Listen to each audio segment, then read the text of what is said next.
Mr. Moore, will you call the roll? Not me. I am out. Oh, Ms. Kinzer, will you call the roll? I am out. Oh. Thank you. Yes, Ms. Kinzer, if you'll call the roll, please. My mic's not working, so I use my teacher voice. Kristen Parker. Here. Betty Kinzer's here. Natasha Hopkins. Michael Fulbright. Here. David Moore. Present. Marlena Irvin. Present. Will Sims. Here. Ashton Hooper. Here. That's right. Austin. What did I say? It's Alden Hooper. Austin. Austin Hooper. Turn your name tag sideways so she can... Wayne Lindsay. Debbie Dudley. Everyone's here except Ms. Hopkins and Mr. Dudley. Okay, thank you very much. Moving on, the consent items. Hopefully you've been able to see the consent items. Are there any issues or questions regarding consent items? If not, we'll move on. New business. Our reopening plan update. Gentlemen? So, just to give you an update on the reopening plan, / continuous learning plan, our continuous learning plan was approved, so, we don't have to worry about that, threat of our remote students not being, funded. I did want to wrap back on that part about the devices, so I want to, do a short presentation just for your discussion.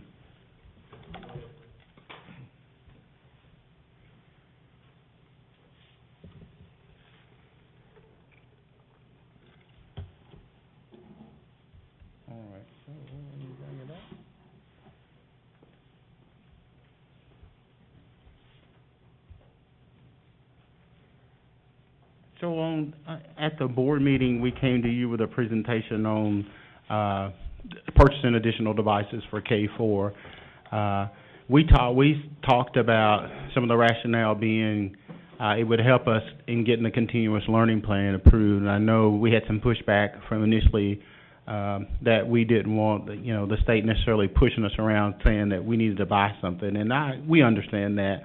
But as we look further and looked at our device situation and looked at what we need to do in terms of devices, I just wanted to give you a short presentation about some rationale, back to the numbers again about what we think we need, and then a little bit about some grant opportunities. So back to rationale. Of course, continuous learning comes up again at all times.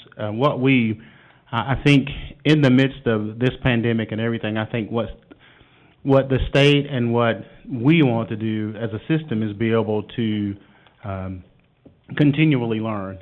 And that not only means during a pandemic or if we're out of school, or schools are out for COVID, but also it speaks to, after this pandemic is over, if we have to be out for a flood or potential snow day, that we would continue to learn, that we wouldn't have those days anymore. We wouldn't bank days. We wouldn't adjust the calendar. We would continue to learn.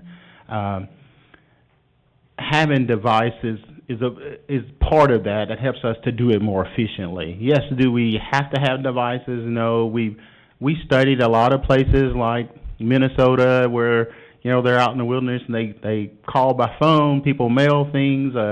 But if we don't have to do that, we don't want to do that, certainly. Are we doing some of that, mailing things, calling people, delivering stuff by the bus, delivering stuff by teachers' cars? Yes, we are doing some of that right now just to make sure that kids are continuing to learn. But, however, with those devices, it gives us a more seamless transition to continuous learning. You've seen how we've pivoted a bunch of schools to remote learning. We've seen instances where at Spring Hill High School, for example, the day that they were doing the cleaning, teachers that had devices at home was able to reach out to kids and they continued to learn. Whereas, when in places where we don't have devices, it may take us 1 or 2 days to shift, make sure we have those packets for those students and get those delivered, so you have that logistics. So just the rationale behind being able to quickly pivot is certainly what we want to be able to do. And as you know, some of you that served on the digital integration plan, that's part of us, was eventually to go to one-to-one. So in this year, particularly this year, because we don't have the caveats of, say for example, if we were in a normal year and we got a grant, whatever we bought for the district, we'd have to also buy for a Title I school because Title I funds are supplemental. Well, in this year, we don't have that supplement, not supplant situation. So this is an opportunity where we want to take advantage of trying to be able to utilize our Title I funds, or the ESSER funds that we have, and any additional funding that we can have to purchase devices and try to get them all purchased. And then come back to you later on with saying, hey, in the future, this is how we want to maintain keeping those new devices in the system. Any questions? Got a few more. Okay. So looking at our digital landscape, if you think about the number of devices in the purchase in the last 2 years, and when we say 2 years, you think about that number's a little short because we tried to only go back and look at like 2016, because certainly we have devices that are older than that. Even some of our diploma devices were purchased in 2015, or 2016, I'm sorry. So we try to go back to that year because we know devices are probably good about 3 years, and we have to start replacing them. So that's where that number comes on. And I want you to know that each number in both years includes anything we spent, anything that we could gather. If it was Title I, if it was any other funding, that's what's included in that device purchase in those years. Of course, you see the larger number in 2021, we ESSER funds, and we purchased those. So right now we have, a little over 9,000 devices available. So if you look at you had some current enrollment numbers today. If you look at that, you can see what our gap is right now. It's about 3,400 devices. Now, is that exact? There's probably some older devices that we can still use that will probably reduce some of that. There are some students that have their own devices that will reduce some of that. There are probably some schools that have some devices they got from corporations or various other places, and they're not on our inventory, and they're also being used. But so there are a few devices in there, but this is pretty close to where we are. And when we think in terms of devices we control and we are in charge of upgrading, that we have our management console on and those things, that's a pretty close number of where we are. So just to think about, we just talk about the cost of a Chromebook and the cost of an iPad, that if we buy the management console, our insurance and the case, they're around $370. So if we look at that and look at our gap, we certainly have a $1.2 million gap is what we need to fully fund all of our devices. So we've been working on some grant options, and we will have certainly $125,000 available for us. That's a reopening and programmatic supports grant that we can use for devices. It's simply, once our continuous learning plan was approved, we applied for it, and we're just waiting on approval of it. So that money's available. We're also eligible for a 2-to-1 device reimbursement based on the devices we bought. Originally, that grant was only based on devices that were purchased with local funds. They sent it back out and said we could use anything that we purchased in the past since March, that we could apply those and get a reimbursement. So we haven't received approval for that grant. We have submitted it, but the estimate there is about $260,000 that we'll be eligible for. And then we also have we are in the process of applying for a Verizon Learning Schools grant for Mount Pleasant Middle School, Cox, and Withorn. We're in the second round, and it has not been approved yet, but if we were to receive that grant, we would, all of those students at Cox, Withorn, and Mount Pleasant Middle School would receive devices, and they would have those devices for 3 years, that they would be serviced, they would have their Wi-Fi, all of that would be a part of Verizon. Yeah, and it would happen next year. So that's a pretty good opportunity for us that we're trying to pursue, and we're in the second round for that grant. So the final question is we're not asking for the whole amount. We realize we don't have that available, but we think if you look at it, it'll get us closer to the amount and get us in a situation to where if we were to receive the Verizon grant, we would be in pretty good situation where we were able to fully get devices in all the schools. Yes, with 3 years down the road, would we have to look at a source for those middle school devices? Yes, we would have to look at that, but there's some opportunities to reapply. But if we look at being able to get to where we have one-to-one devices everywhere, this is a tentative amount. And when I say, if you look at those numbers, I know they don't add up right because I did not include the $260,000 or the Verizon grant. I only included what we have right now. So that's our update on those grants. Are there any? I'm happy to answer any questions. Can you go back one slide? I see that the Verizon grant would take care of the devices after the request of $700,000. Right. Are we not figuring in those other two opportunities? Well, so what we want, we don't have those yet, so I didn't figure. That's why I didn't. That's why I said it may be less that we did, because we know we're going to get the 125. The 260 hasn't been approved, and then they may look at our documentation and say you're going to get less, you're going to get more. We haven't received that yet. So the ask then is not taking those into account, but if we get those, then it wouldn't be It'd be spent. reduced. Okay. And if we were to get, if we were to make it to December, which one thing as we talk about is we move forward, we tried to base it on just a device cost rather than what we presented to you last month, because the prices we presented to you last month were good last month. They're not good anymore.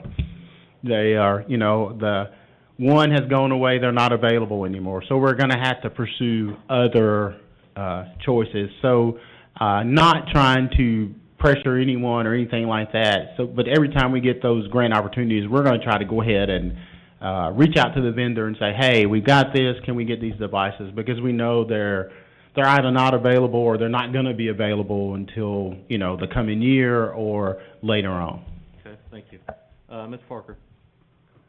Okay, thanks, Mr. Gaines. I'm glad to see all the grants that y'all are applying for to try to take advantage of those opportunities this year. But I did want to ask, with regards to the Diploma One-to-One program, my thinking, and I could be wrong, but I was thinking that when we talked about going one-to-one, it was for 3rd grade through 12th grade.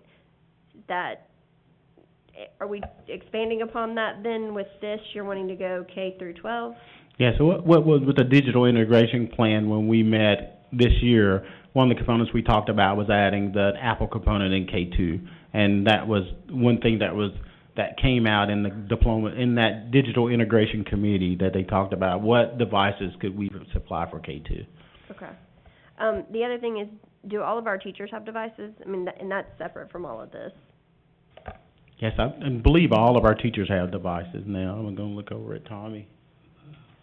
I think we're As far as we know. Yeah.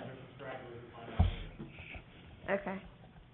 The other question I have, we've obviously had a lot of devices come to us this year, and in 3 years, those are going to have to be replaced, right? In addition to that, this doesn't really account for increases in enrollment, so we're going to have to cover that as well if we're trying to go, K to 12.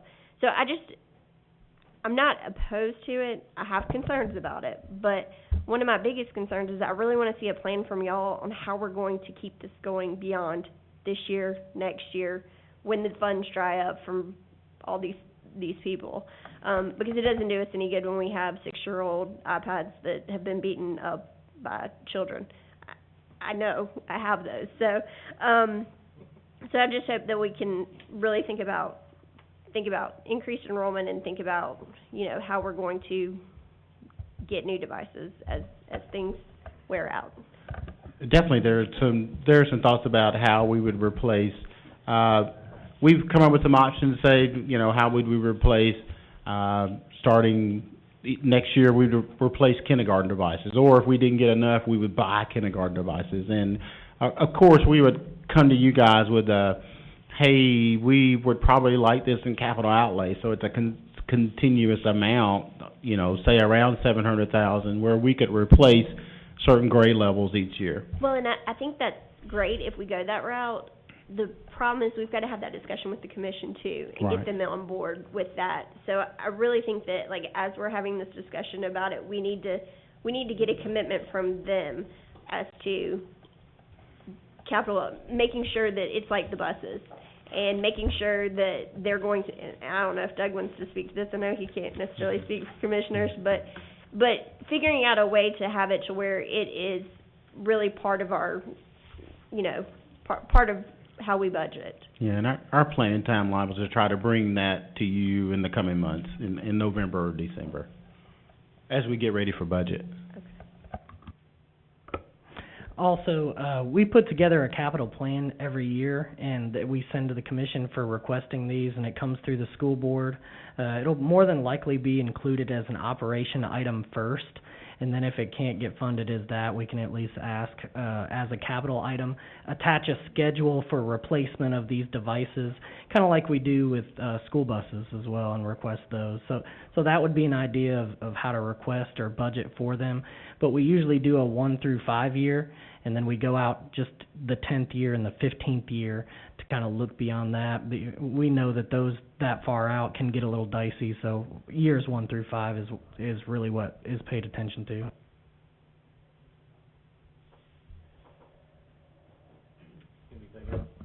I just wanted to add that we actually did have a 33% plan for just teachers' devices that we actually put in capital, and it didn't get funded. Just like with the only thing that got funded out of that was buses. So I do understand, and I know that was one of your points, that we need to put it somewhere where we know it's gonna get funded, but it was in this year's. Well, and that's what, sorry, that was one of the things that I remembered that I thought we had asked for, but just like buses, we didn't get all the buses that we asked for this year. So as we go forward and we're trying to not have to bank days and make sure that we can, you know, everybody can use their devices at home, which will require some people having internet access at home as well, including some teachers, I would think, as well. So, I mean, those are some things that we've got to, having the devices is one thing, having internet access, having the assignments, you know, on those days, those are all the things that I'd really like to see us, like, go a little bit deeper on, because I'd really like to see, hypothetically, if we had a flood, because it looked like we were going to have a flood like a week ago, and I thought, well, that'd be great, because we could potentially, we did transition to remote at my kids' school, so we could do that, right? But we don't have devices, and I don't know that they would have just a day's work, that they could, you know, a day's worth of packets that they would just put online. Teachers are going to have to, you know, have some buy-in too on, you know, working those flood days and things like that. So I think it's good conversations that we're starting, but I just think that we're starting those conversations, and we really need to dig a little bit deeper on what it would actually look like if we were to completely pivot to remote on those days. Okay. Mr. Sims? What kind of lead time do we have if we were to place the order the end of this month? What are we looking at having devices in students' hands? Depending on the models, they're behind everybody. All the other school districts are waiting for devices also. So, but, I mean, things can change, but there's some wait time. Okay. Potentially 3 months, 90 days or so. Mr. Moore? Thank you. Obviously, with a kind of a new board makeup, I think we should probably revisit the whole digital initiative discussions, because I know there's a lot of this has taken place and it's evolved over the last few years as well. along with Ms. Parker, I guess I'm clearly not wanting to turn down. If we can apply for grants and get them, that's one thing. But the bigger piece is the shift, because I do recall that we were only talking about 3rd through 12th originally, and if we're going to kind of go away from that or look at something different, I think we should probably, again, revisit and talk about that. Something I've said in all of the digital initiative, formerly diploma meetings, if that gets confusing for some people, that I had been adamant that we not try to rely on side sources of funding for this. Because I've always said this, if we are going to rely on this as an integral part of how we operate schools, trying to piecemeal this together is a horrible game plan. It leaves us at and that's the reason I had a problem with putting it under capital request for the county commission, because it now puts us every year at do we get it or do we don't? And if we don't, what do we do if we're relying on that to operate? So, in my opinion, I think that was where Ms. Parker was kind of going with that. If we're going to integrate this into how we operate on a day-to-day basis, so that we can literally pivot on a dime and go to remote if there's flooding or if there's no more snow days, which our kids are going to love that.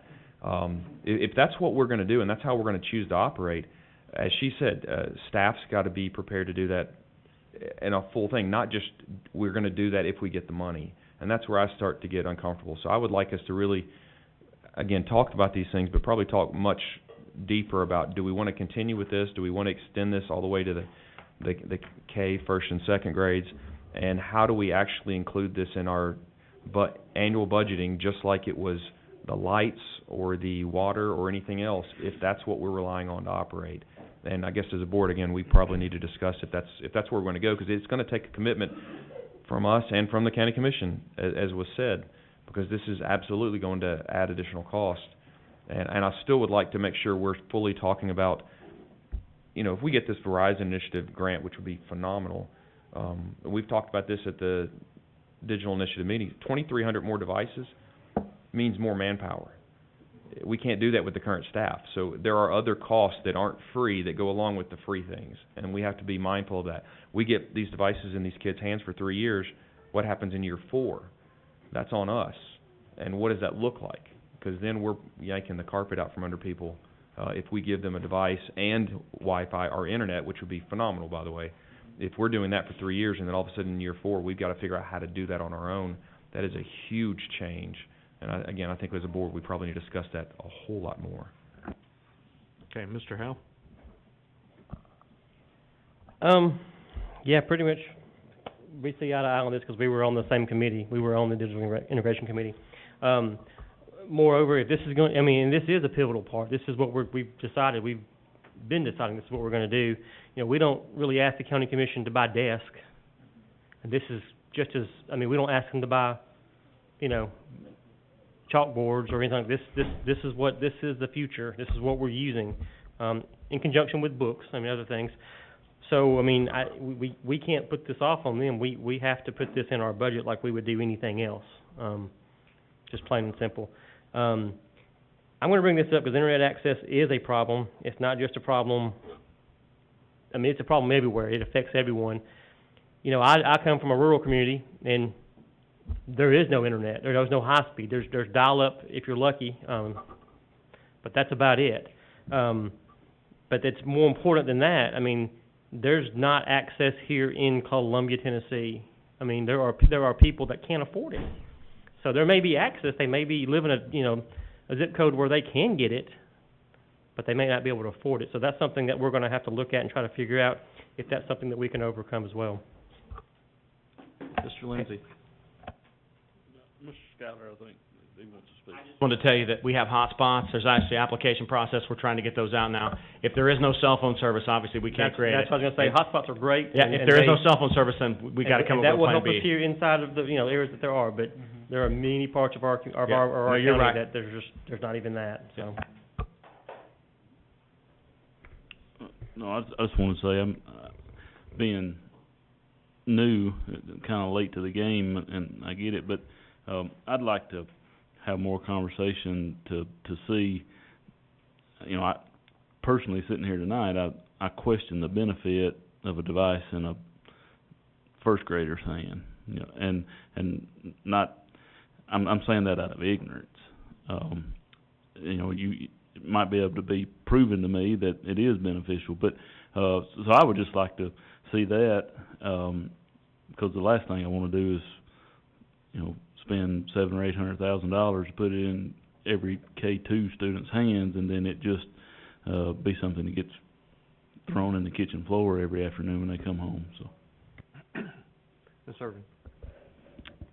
Wayne, in line with what you're saying, having been in the classroom, and also I think any of us have been around small kids, it's amazing how quickly they catch on to those little devices, especially if we're looking at, and I don't know that, I'm guessing we're looking at like iPads or something that's more touch screen, but I mean, if we're gonna go for it, I mean, I think I'd like to include those K-2 kids, because I know as a teacher, there was times like you can have some little cute little app thing, and they can just like, you can assess them instantly, and instantly you know how those kids are doing, even if they're in your classroom. I know this is probably not a discussion for right now, but anybody who's got a high schooler, 9 through 11, they were at home today. I was very impressed. I'll say that with what happened when I kept eavesdropping on my child today, just to see what was happening. But I'd also like, if we're going to adopt a plan, I'd kind of like to see what it would look like. Because, sometimes your kids are not totally sick, but they're just maybe not feeling well to where you don't want to send them in and contaminate the whole other population. Maybe they're just on the beginning. So, I mean, I'd also like to see if we do this, to have a way to where kids, if they're not feeling well on a day, that they could potentially remote in and still be active with their peers. And I know different grade levels, that's more doable than others, but just random thoughts for whatever they're worth. Mr. Hickman, do you have something? Not about the devices. I was gonna pick up with more of the Okay, reopening I got plan. one more light. Ms. Parker? Sorry. I did want to say one other thing, though, for K2 that kind of concerns me is, I have a second grader right now. His teachers aren't sending home his textbook because they don't want to lose them, and I don't blame them. I mean, my kid just left his book on the table just a few minutes, under the chair just a few minutes ago. So, I mean, a $370 iPad that gets left somewhere, granted we have insurance, but it doesn't do the kid any good if, one, they're not going home with the kids on those days that we have a flood or we have snow or whatever. And number two, it doesn't do any good if they lose it. And then it takes us 3 more months to get them a replacement device. So I think I don't think it's just the learning aspect. I think it's also a maturity aspect that we need to make sure that, our kids are invested in it, they want to do it, our teachers are invested in it, they want to do it, and just kind of think through all those aspects as well. Good, thank you. Mr. Hickman? I didn't want to go into any more of the discussion of this, so I just wanted to pick up further discussion about our reopening plan. Okay. Just, I guess I need to know from the board, are we moving the request for $700,000 onto the full board meeting? Is that what we're talking about? Where do we want to proceed? How do we want to proceed? It seems to me that we're not ready to do that we need more information.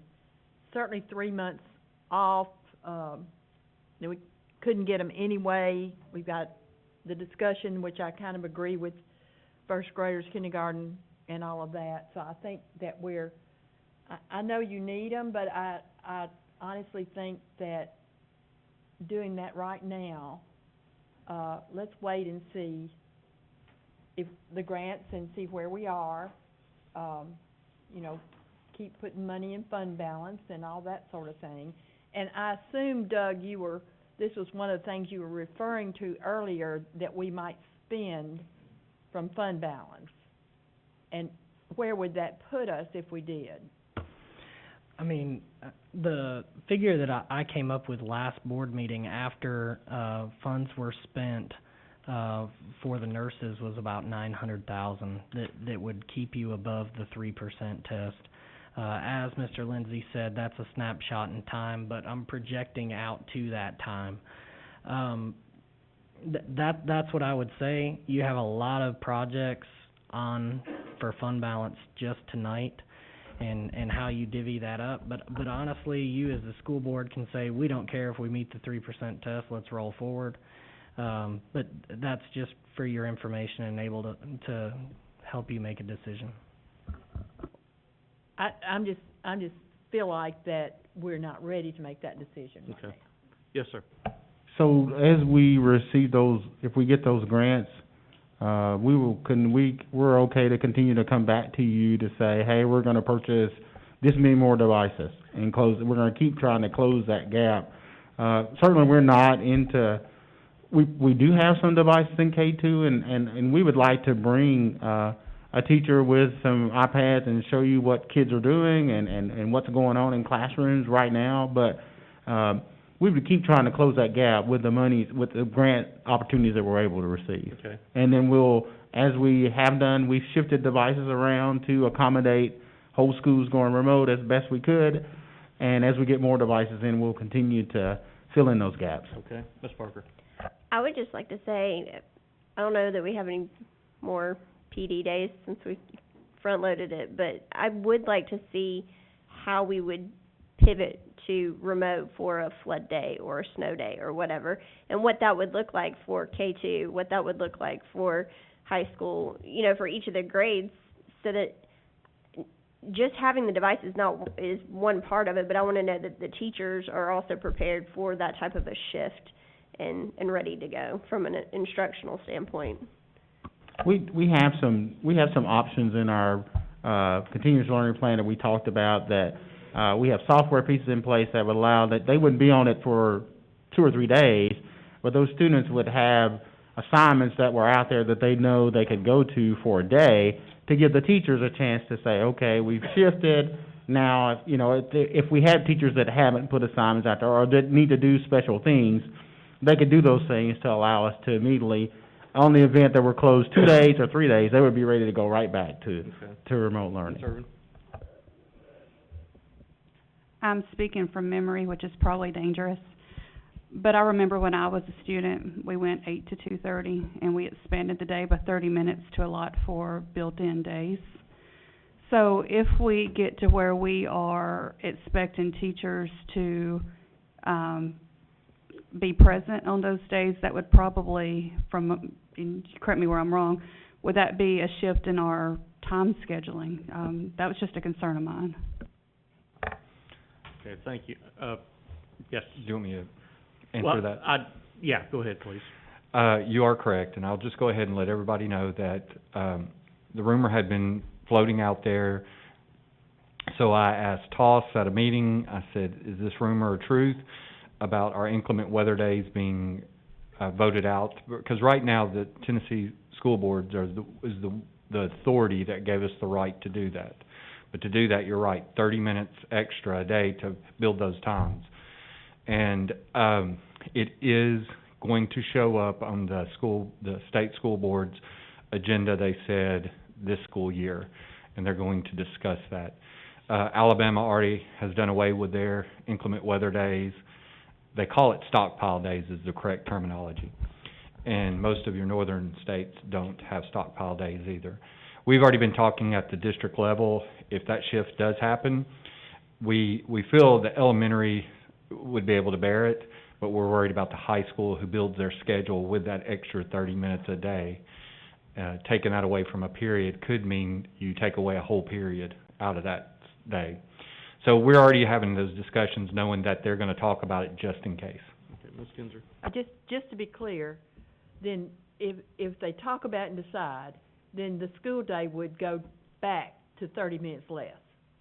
Because teachers are working those days, that's what those are stockpiled to do. They're not part of, those 30 minutes add up to 13 days. Correct. For student days, not teacher days. Correct. You extend the student day, not teacher day. So they worked it. They worked the extra 30 minutes, and those days are stockpiled. Not always used. Nobody's complaining about that. But when you have a snow day, those days have been worked. So are you saying to me that school will get out 30 minutes earlier? Or are they going to be, that's going to be the day of 30 minutes, it's not going to be stockpile days? So teachers are literally going to be working an extra 30 minutes for which they're not compensated.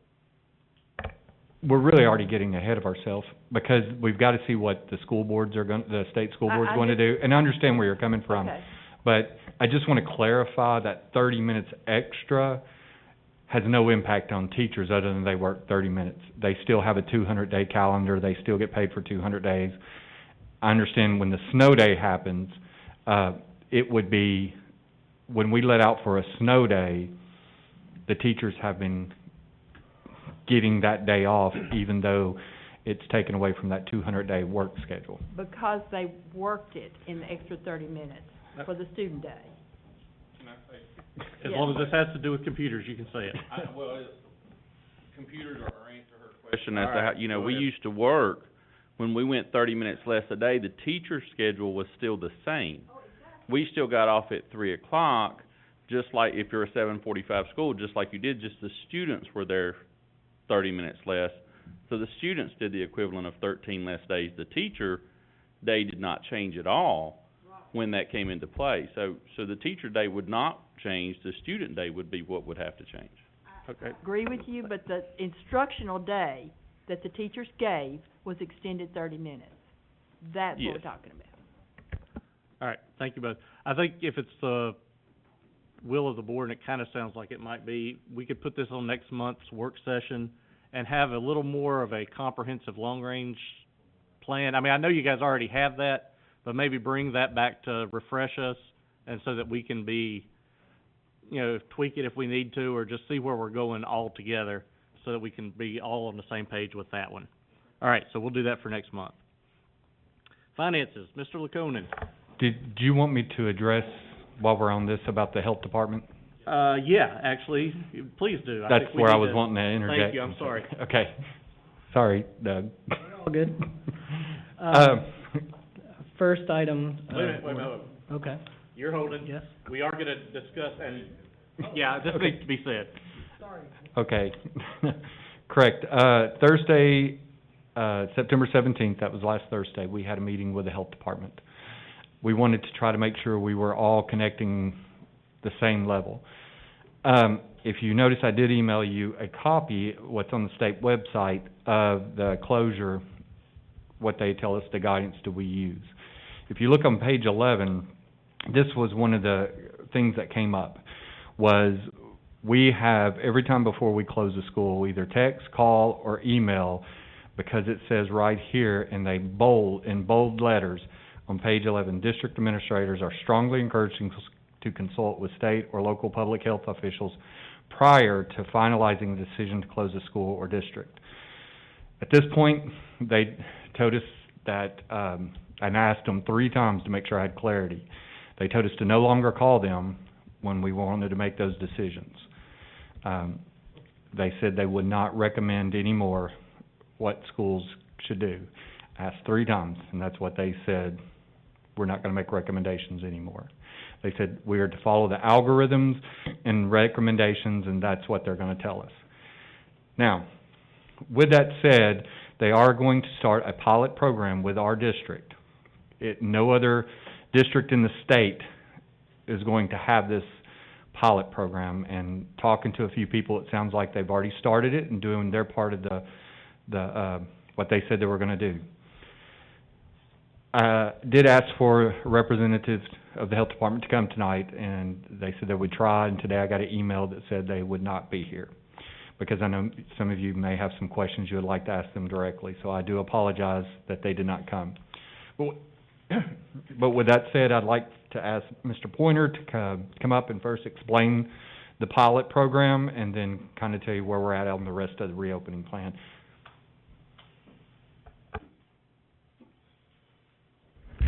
Chair Fulbright and other school board members, good evening.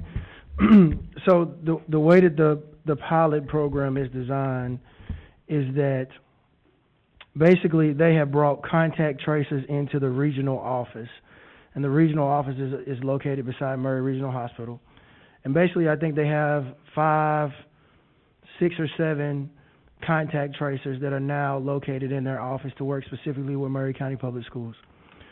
What we are to do is that we are to, once we identify a positive case in our school, we are to then, based on the information provided to us and guidance from the Tennessee Department of Health, identify those who could be potentially impacted, exposed, or close contacts, and then put them on a spreadsheet. We are then to take the spreadsheet and we are then to email it to the Tennessee Department of Health, and our point of contact is Jennifer Nelson.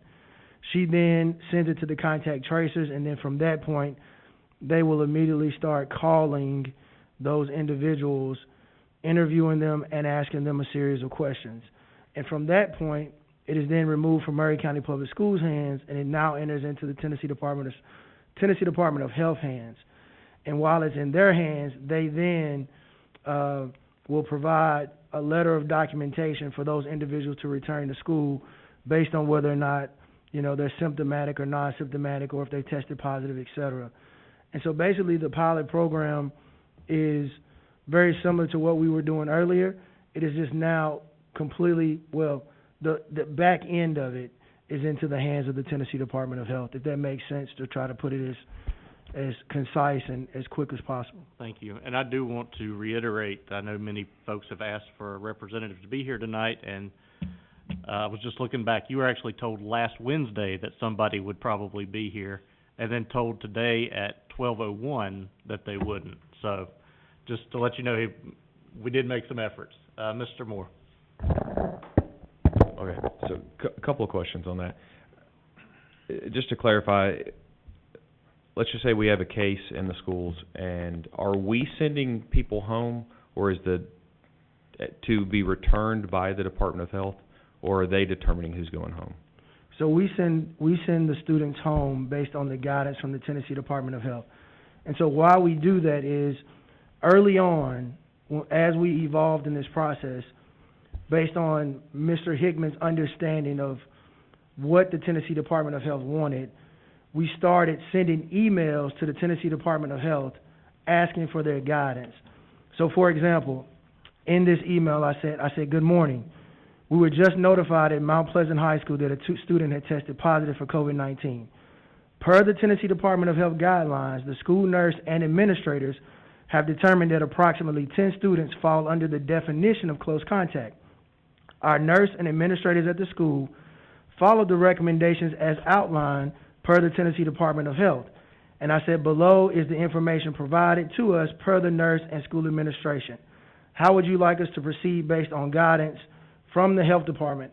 Once we hear back on how you would like us to proceed, we will collect names and other pertinent information and submit the spreadsheet once it's complete. And then I said it was one positive case, 10 individuals impacted, total of 11. So we did that over a period of time, under, what Mr. Hickman would like, protocols and procedures that he wanted us to do, thinking that the health department was going to weigh in on these decisions. So we pretty much got radio silence several times from the Tennessee Department of Health. So finally, after a repeated push to get them to respond, they then came back with this: thank you for contacting us.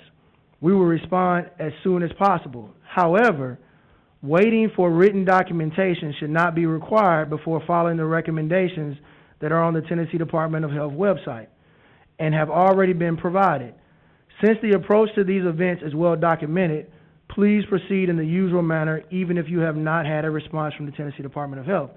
So what that means is that once we follow the guidelines and follow those procedures of identifying those who come in close contact, those students are then sent home into what you would consider COVID protocol.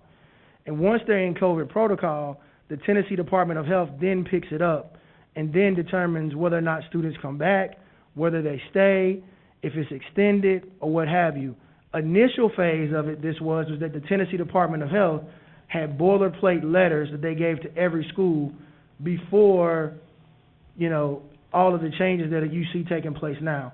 And we were using those to submit home to parents and students with the administrators in the schools and the nurse determining the amount of time based on the guidance from the Tennessee Department of Health. And when he says, Mr. Hickman says, just so you know, I'm not making it up, on that same document, if you go to right above page 11, on page 10, it says facilitate contact tracing, contact your local health department as soon as you're made aware. You go to page 11, and that's where the school closures and all that come into. We were also, I'm on a phone call with Dr. Fiskus, who is the state level person, and they reiterate this over and over and over. And I've been told that I am misinterpreting it. All right, Mr. Moore. But so I'm gonna go back to this. The concern I've always had, so we're, in essence, still doing contact tracing ourselves, correct? Yes. If we're determining when the kids are leaving, so we're gonna basically send a notice out from the schools. And I'm just trying to clarify so we're all on the same page here. If the school is sending the notice out, or the district is sending a notice out that we're sending staff and or students home, they are supposed to just stay home until they're cleared by the Tennessee Department of Health? Is that what you're saying is the process? Yes, that is correct. So now, what once we were kind of handling based on our understanding that we were to... Okay, I don't mean to cut you off, but I'm not worried about what we were doing. I'm worried about what we're doing moving forward. But I understand that, but I'm trying to make the dots connect so there's no confusion. So, yes, to your point, we are turning it over to the Tennessee Department of Health, and they are submitting letters to students and staff as to when they can return. Okay. So if they are not contacted, or are they giving a clear or an all clear? Let's just say, for example, you turn over a list of 10 children. The Tennessee Department of Health is going to go through that list, do their own phone calls, do their own work, and they determined that only 8 of those were actually in close contact based on their guidelines and their research. What are they going to do with those other 2 kids? Those 2 kids will stay in quarantine based on the guidelines of the Tennessee Department of Health, and they will check up on them per our understanding. But that's backwards, because what I'm saying is, what if you've got 2 children that were found to not be part of the contact I didn't hear you. tracing? I didn't Okay, understand sorry. you. So let's say you've got 8 that they determined were within the 15 minutes, the 6 feet rule. Then they in discussing with those other 2 students, they find that no, they were not. Are you saying they're going to have some kind of notice or letter that's going to be able to come back to school, so they can come back to school on the next day and be able to say, hey, I'm clear to come back? Is that what you're... That is correct. Per the Tennessee Department of Health, they are going to give them a release to return to school. Yes. I'm sorry, I didn't understand you the thanks. first. No, I'm being particular on this because I want people to I want to be able to be very clear to explain this to people that are asking, I'm sure all of us every day, how this works. That is, so I obviously still have issues that we're essentially doing the contact tracing at this point. I still have a big issue. I know other districts have chosen not to do that. They've simply turned it over and said the kids can stay in the school. That's for the board to decide how that's handled. But I still have, it seems like there's a big gap here. I'm not sure that it's going to be handled quite like it's being described by the Department of Health, especially based on their past, how they've handled it so far. And that's what I'm worried about. I'm worried about is there's going to be when I say a gap, I mean there's going to be children that are sitting here at home and they're not sure what's going on. And that's my concern, is they're not sure what, they're in limbo. Do I go back to school? Do I not? Do I just stay home for the 10 days or 14 days or whatever? Because it's kind of vague at that point. That's what I want to make sure we don't, as the district, drop the ball on that part, where we've just got kids that are, again, the important part is they're missing educational opportunities because they are not in the classroom. And I just want to make sure we're getting them back in here as quickly as possible in the correct way, but I don't want it to be because the Tennessee Department of Health dropped the ball. Mr. Sims. Well, I can tell you exactly how it's going because my daughter's supposed to return to school Thursday. The Department of Health didn't call until Friday to get with us. They said that a letter would be mailed to us. They have one more day for it to come in the mail tomorrow. What do we do tomorrow? I'm going to show it with my daughter at Hampshire School Thursday morning, whether we have a letter or not. What's the next step? I mean, I really don't have an answer for that when it comes down to how we're going to enforce. But basically what we have instructed to principals as well as nurses, that the only way an individual can return to school is if they have that letter. And that's what we've instructed with them. And I understand and get the process that's now within the Tennessee Department of Health, which basically is out of our control as a district unless we elect to change something. But that's basically the guidance that we've given them, and basically on our conversation with them, they've assured that that would be there and that would happen. When it doesn't happen, that conversation is now for leadership on how we're going to permit individuals to enter into the school. So by apparently our own policy, we're leaving the education of my child, however many other kids, in the hands of the Department of Health at this point, because I have just a feeling in my stomach that tomorrow, I probably won't have that letter. At what point is it, are we just gonna tell the Department of Health, we're just gonna do what is right, and send the kids to school? I don't know, I mean, my child's done the 14-day quarantine. But, I mean, we've adopted a policy to require this letter. I doubt it's gonna come. It might. They've got one more day, I guess. They waited 5 days before they ever called. I think we need to find out if they have email, or if sending it through the postal service is the only way they do things. Mr. Hickman, would you like to answer that? And I agree. It's been a lot of frustration, and, you know, we have done what we said we were gonna do through our policy that matched what the state said we were supposed to do, and then we get told different set of rules, or those rules we're interpreting wrong, or even though they're there black and white. You know, that is a discussion that I wish the health department was here tonight. And I hear you, and what we can do, knowing that this letter hasn't been sent for factual, what we can do is we will address that with the health department tomorrow, and maybe say they need minimally, can you not send an email?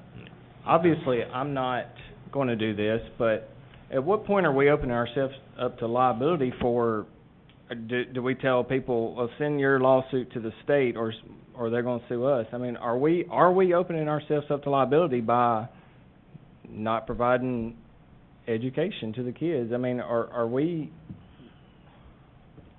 I don't know. Obviously, I'm a little frustrated. You've got liability on both sides of this, potentially. I mean, if you turn it over to the State Department, if you say, we're not gonna do contact tracing, and you turn that over to the Health Department, it gets out of your hands.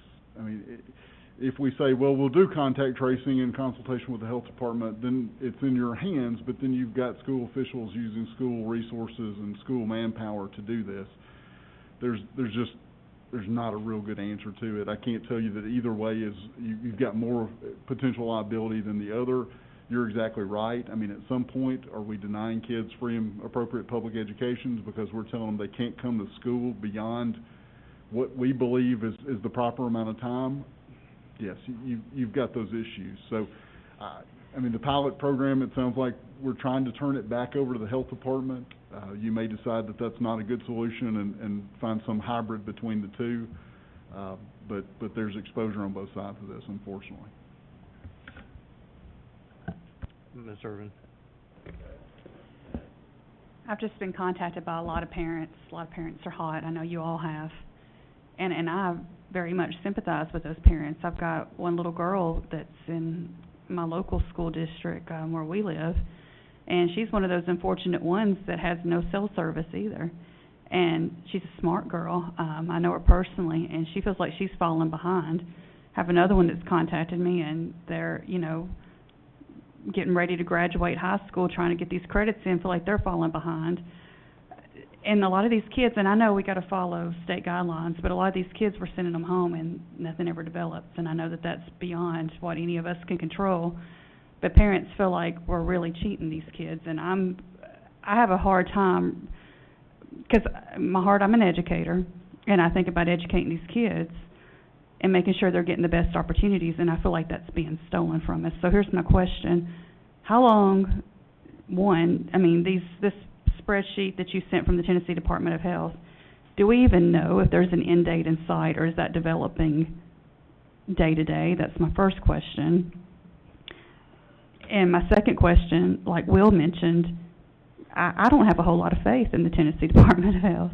I mean, they didn't even show up here. I mean, they've already failed us, and we're putting a whole lot in their hands. And then a third point is, how many potential times could a kid get quarantined? I mean, they could be quarantined for 2 weeks, go back the next day, and be back again.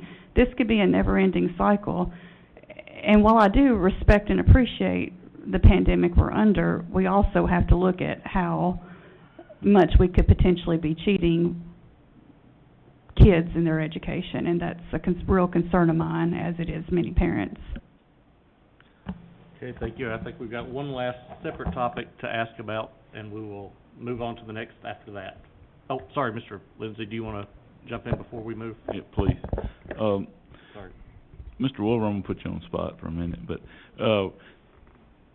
would you recommend from a legal standpoint for us to ever disregard these, contact tracing guidelines that the state has come out with?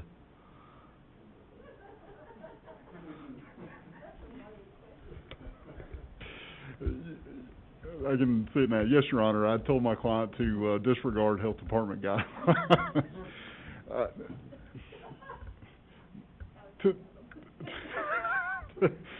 To some degree, you may have to. I mean, you may have to if it becomes unworkable. I think the guidelines that you've been given assume that the health department is going to be a equal partner in what's going on, and it doesn't seem like they're either willing or able to do that. So, as you all know, we've kind of already taken some liberties with those guidelines to the extent that needed to be done to keep schools open and keep them staffed. So, while I can't say no, I would ever encourage you to actively disregard guidelines. I see some situations where you may have to massage those guidelines to make them fit what you need to fit.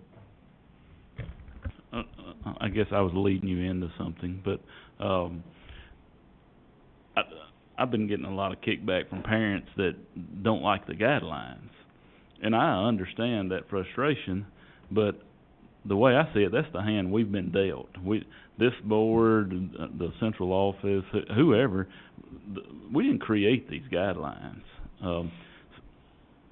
Somebody a lot smarter than me did, and that's not difficult, but, so I just feel like that's the hand we've been dealt. And I understand Mr. Sims' frustration that he's dealing with personally, but if we follow the process that Mr. Pointer just laid out, once we do the initial contact tracing, it's out of our hands as a school system. Now it's totally in the Tennessee Department of Health hands. It appears that way to me. Now, I'm not saying that there shouldn't, someone should reach out on behalf of Mr. Sims and his family, I think, to say, hey, they haven't heard anything, but just for the public, I think there's a misunderstanding that this is something that we chose to do, and I've even had people say that other districts have chose not to do that, and my response to that was, they may say that behind closed doors, but nobody will stand up publicly and totally saying that, and say that we're totally disregarding Department of Health guidelines, because personally I feel like, and I'm no attorney, but that's when we open ourselves up for liability if we do that. So, as bad as it is, and even as maybe as personally as much as I disagree with contact tracing guidelines, I just think it's what we have to deal with, and we have to do our part, and it looks like our part is pretty simple, that once we are aware of a positive case, we go in and do initial contact tracing, fill out a spreadsheet, shoot it to the Department of Health, and then we go on about our business. So, that's just my feelings. Okay, thank you. Ms. Parker? I want to shift a little bit away from the contact tracing aspect, and go back to the reopening plan itself. My personal feeling on the reopening plan is that we should be doing whatever we can to make sure that kids are in school. Then we don't get into, do they have a device, do they pick up a packet, all of that stuff. So is there anything that we as a system can do better to make sure that we're able to keep schools open? And I say that because I'm looking up here, and I think 1, 2, 3, 4 of us, 4 of the 10 school board members up here, or 9 school board members up here, have had kids that have been quarantined. And that just seems like a high number to me. I mean, that's almost half of our board that has had to have kids quarantined. So is there anything that we can do to try to make sure that we're keeping kids in schools that we're not doing thus far? we have gotten, and I hate to use this language, but this being so new, we have gotten a lot better on how we contact trace. But the problem is gonna be systematic throughout the state and country when you see the number of contact trace is always gonna be around that 10 times as many people that actually have the case. You know, we're dealt this hand, and we're trying to, trust me, and probably gonna get in trouble once I say this, but we are trying to play by their rules where it can benefit us in a lot of situations. And some of the things that we're calling instructional strategies we're putting out to staff that will help minimize the amount of people contact trace. Once again, this is their rules, we'll follow it, but we'll find a way around it. And we are starting to see that number decrease. We're seeing that number decrease now more than ever. Because when we first started, the question we asked, hey, who have you been around for 6 feet, 10 minutes at that time? Well, I don't know. Well, I guess we got to contact trace everybody according to the health department. So we're learning how to ask better questions. We're learning, I think, some of the principals are getting sharper about minimizing it in some of the things they do. For example, we had a case today or yesterday in kindergarten where before it would have been the whole kindergarten class, but it only ended up being six kids that we contact trace because some of the things that we put in place. So the answer is yes, but unfortunately, the way the rules are written and we have to play, there's some guidelines we cannot get around unless the board says, no, we're gonna write our policy to say thus. Thank you very, I hope that didn't sound too cryptic in what I was trying to say. thank you very much. Mr. Moore? If I could just, there's a question, but to wrap that up, I think it's the will of board pretty obviously that we want to keep kids in school. And I don't think anybody's asking for us to not do what we're required to do. But I think all these questions are geared on the same thing. Whatever we need to be doing, we need to do it, and do it well. And I wasn't trying to get on to you, Mr. Pointer, on that, really, but if they're not gonna follow up on what our goal is, which is keep the kids in class, then we need to find out what those answers are and make sure we are keeping our kids in class as much as possible and following the rules. I think that's the consensus of what the period is saying. So, somewhat related, and I had asked this by email earlier about temperatures, and I don't know if you can get some information on that. I know we're still taking temperatures. I see that it is still something that the Department of Health says we should do. They don't necessarily say we have to do it. And I am interested if we have actually been able to, have we made kids safer by doing that? Have we actually sent kids home? Yes, we have. We have sent kids home by temperature checks, and this conversation about temperature checks has come up. And when we had our roundtable discussion, and Mr. Jake Wooliver was a part of that conversation, if you remember, and I know it's been so long ago, and you would have to memorize the reopening plan itself, but part of the reopening plan, we are not on site doing the COVID screening questionnaires. And we're also not doing anything when kids enter onto a bus, which is a point of entry. So in having that conversation, we discussed, do we keep the COVID screening questionnaires, or do we have kind of what we would consider like a last line of defense, or a procedure that indicates we are trying to do the best effort we can in keeping kids safe as they enter into the building. And so in discussing with administrators and discussing with nurses, the length of time that it will take to ask the COVID screening questionnaires to every kid before they get out of the vehicle will be so time-consuming and bottleneck everybody up, then it was the consensus that we go with just the temperature checks.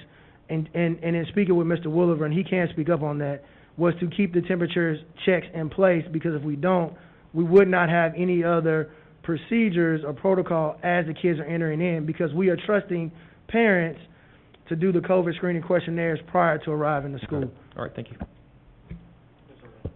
Just in line with David, I mean, I like in one way having them check their temperature, but I really question how authentic those scores are. I went in to a ball game tonight and I registered an 89, which, pretty sure that was inaccurate.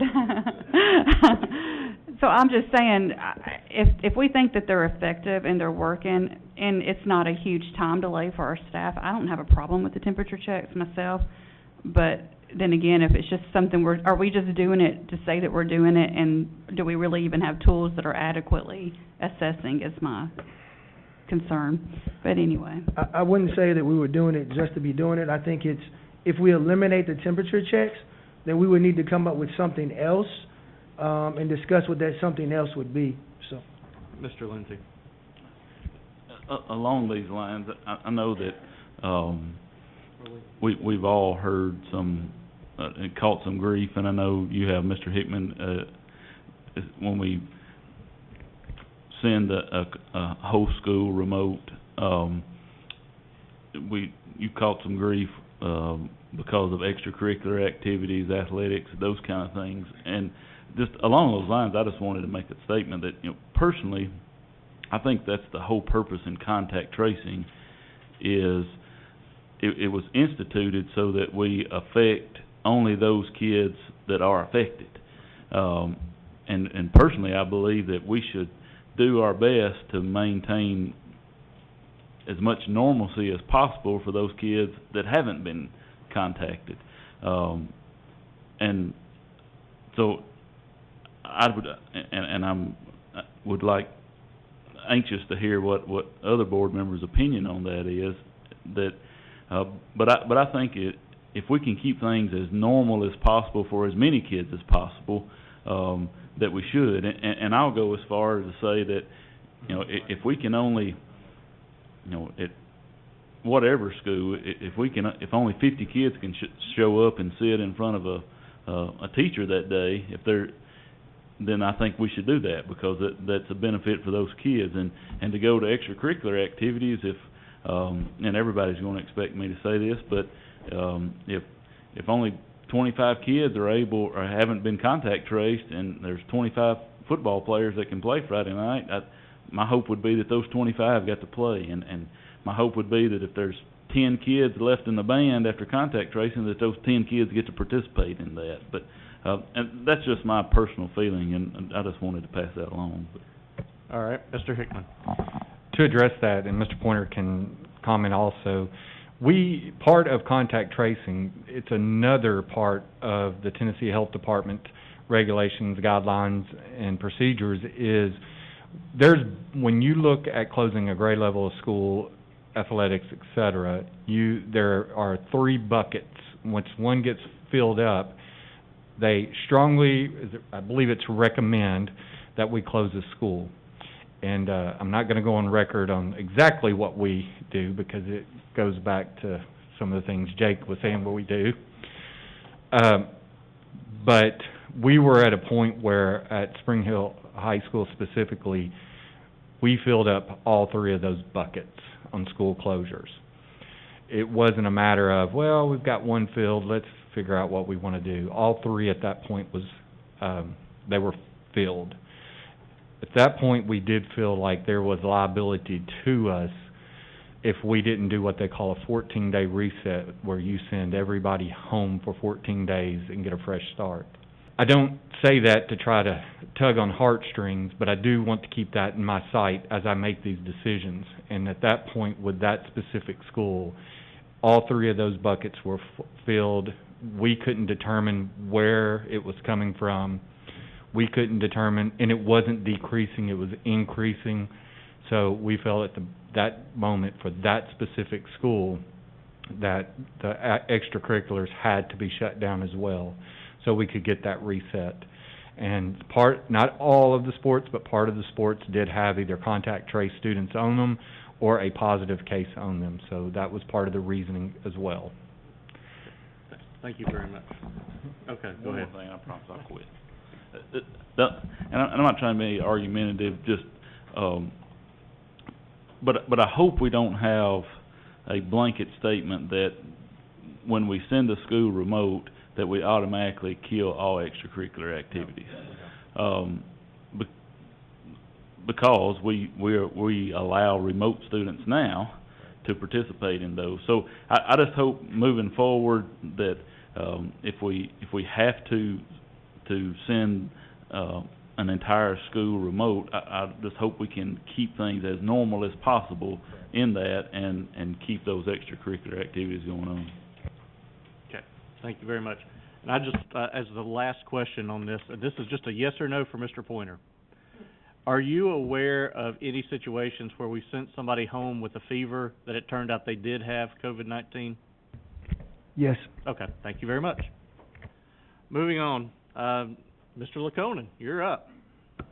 All right. So our first item, capital assets to declare surplus. Our department does inventory every year. We found items that we no longer have, and so we're here to declare those items surplus from the inventory and release those so that our inventory records can be accurate. We worked with Tommy on the list, so these items are in IT. We're asking to move that forward to be on consent for the board meeting. Is there any objection to putting that on consent? Okay, it is on Okay. consent. Budget amendments. Okay. So the next section has all of our budget amendments. I would like to discuss budget amendment 10007 for the overtime. I have discussed with Mr. Scott Lindsay and with the superintendent, and they are okay taking the funds needed out of their travel budget. And so I would ask to amend, kind of deal with this budget amendment separately in moving it towards consent rather than grouping it in with all of the other ones. And this department head, the superintendent, myself, we're okay to, rather than take it out of fund balance, take it out of travel. Is there any objection or questions on that one? Okay, did you want it put separately in consent, or do you want it to be voted on separately? Just voted on separately at the meeting Okay, because so because not in we did consent. we did change it, so. Okay, so yeah. not in consent then? Correct. Okay, so all the others in consent, board? Okay? Oh, I got a question on Okay, one. go ahead. Sorry. Trying to look at my numbers. Budget amendment 22, or 100022. Moving funds from textbooks to supplies and materials. I understand the reasoning, but as somebody that is really, really fought hard for money to be in textbooks, I really struggle with this one.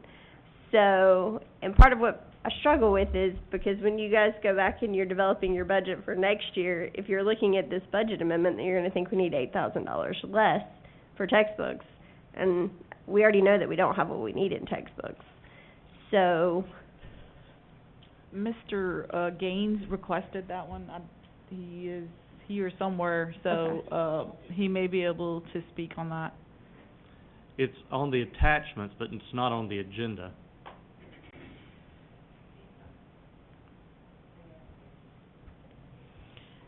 And usually, like, as far as the budget goes, like, we pull the original budget, and then we also look, like, we literally sit down and look at all the line items on the county and the school side, like, because we keep a list. Every amendment that comes through the school board, there's a list behind this that we maintain. So any amendments that come through, there's a description amount.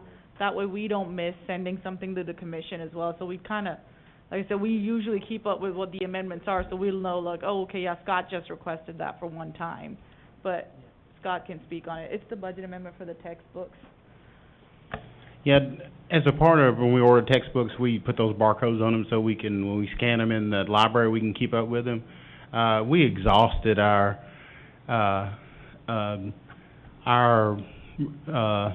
instruction material or our supply account, and we still need more barcodes. So, naturally, because it was textbooks and we do have some funds left, we were just moving some of those funds to cover those barcodes.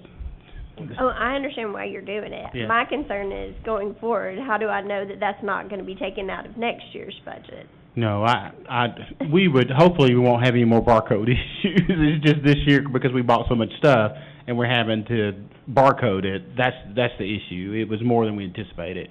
But, And you're telling me there's not $8,000 worth of textbooks that we could buy somewhere?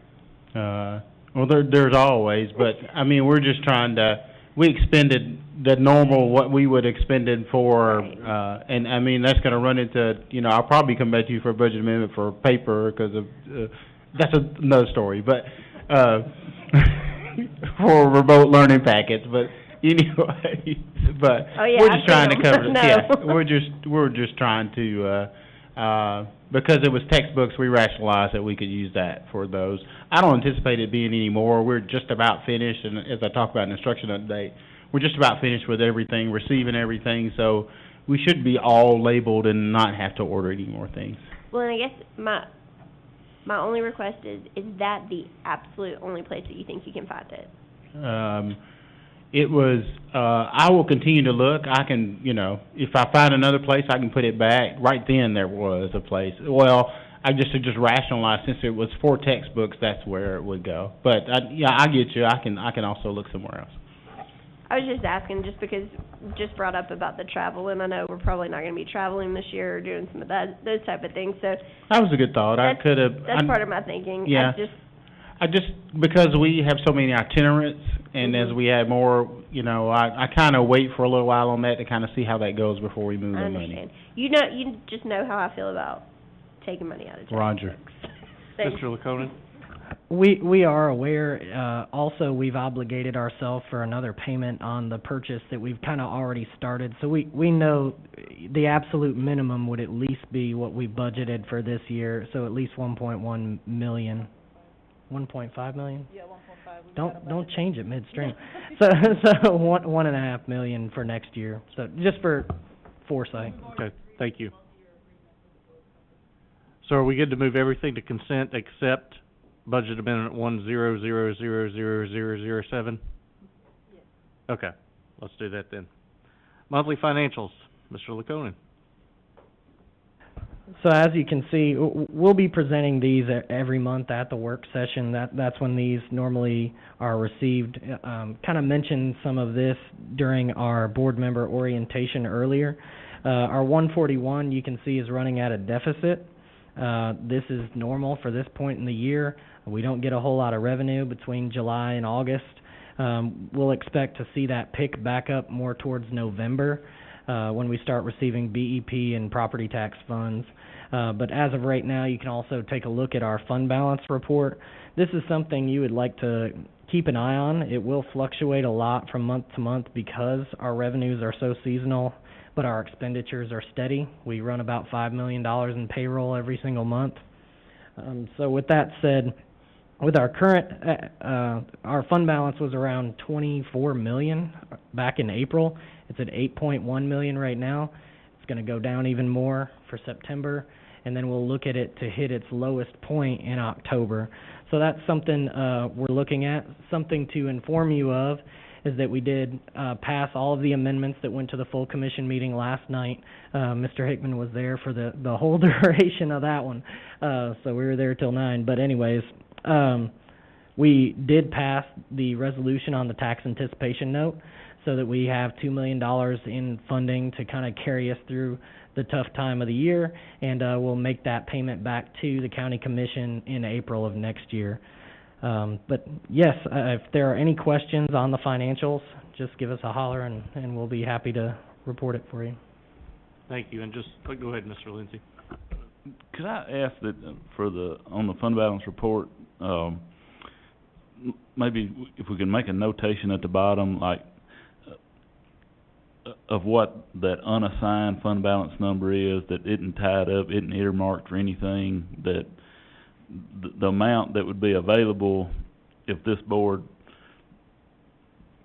decided to spend, what could we legally spend? And because it's easy, like you said, there was a time there was a $24 million fund balance number, and that may give false hope or false assurance that we actually have more money that could be spent than we really do, and that number's not going to change a whole lot unless we pull money out of fund balance, even though your bottom line fund balance number will change. So you can see at the bottom it says cash with trustee. You got about $9.1 million there. The fund balance is $8.1 million, and then the calculation to get to fund balance that we've always been given pulls off current year purchase orders, basically things that we're obligated for to pay vendors. And so really that amount that you could spend, 2 days, that $3,385,579, that is the number you're talking about, but I think what might, and you could, I think the school board could answer this, to me a little bit better, is I could possibly give a projection of, you know, where are we at, basically where would we reach our lowest point. Last year, it was October, I had $295,000 in fund balance, but cash and fund balance are different, school board. It's completely different. You can see how we got $9.1 million, so we can do projections and say, hey, here's our low point, and here's cash-wise, because cash is king when you're trying to make it through operations. But, yeah, technically, as of today, that's at $3,385,000. I guess the cash part, it's not, you're more concerned about the cash than I'm concerned about cash. And where, I'll get to where I'm going with it, but I'm sure you would, if we decided to spend money out of fund balance, you would let us know, hey, you guys need to wait a couple months because we don't have the cash on hand right now. So that's, I guess the actual cash on hand could be confusing for us, because there's times we have more cash on hand but still not available fund balance to be spent. So you have to keep it simple for me. So does the $3,385,000 meet your needs? Okay. Well, I'll stick with that. But do you want to say something? Go ahead. So usually, when we first started doing these reports, your cash technically is your fund balance, but the only difference between it and your fund balance is cash hasn't met the obligations that you haven't written for yet. So the $4.7 million. That is already obligated in purchase orders for the district, and this was as of August, so that's probably already either gone up or gone down a little, depending on our spending so far in the month of September. That being said, any uncleared checks that we may have written that crossed over months, that's not in the cash amount, but it is in your expenditure and fund balance amount. So that's really the main difference between cash and fund balance, because if you don't have cash, you don't have fund balance either. So that's usually the main difference, is open purchase orders and any checks that may have crossed over months between our office and the trustee's office. Okay. Thank you very much. Doug, did you have anything additional to add with monthly sales tax? That's on the agenda as a separate item. I added it on there because we changed the report. It looks a little prettier, I guess.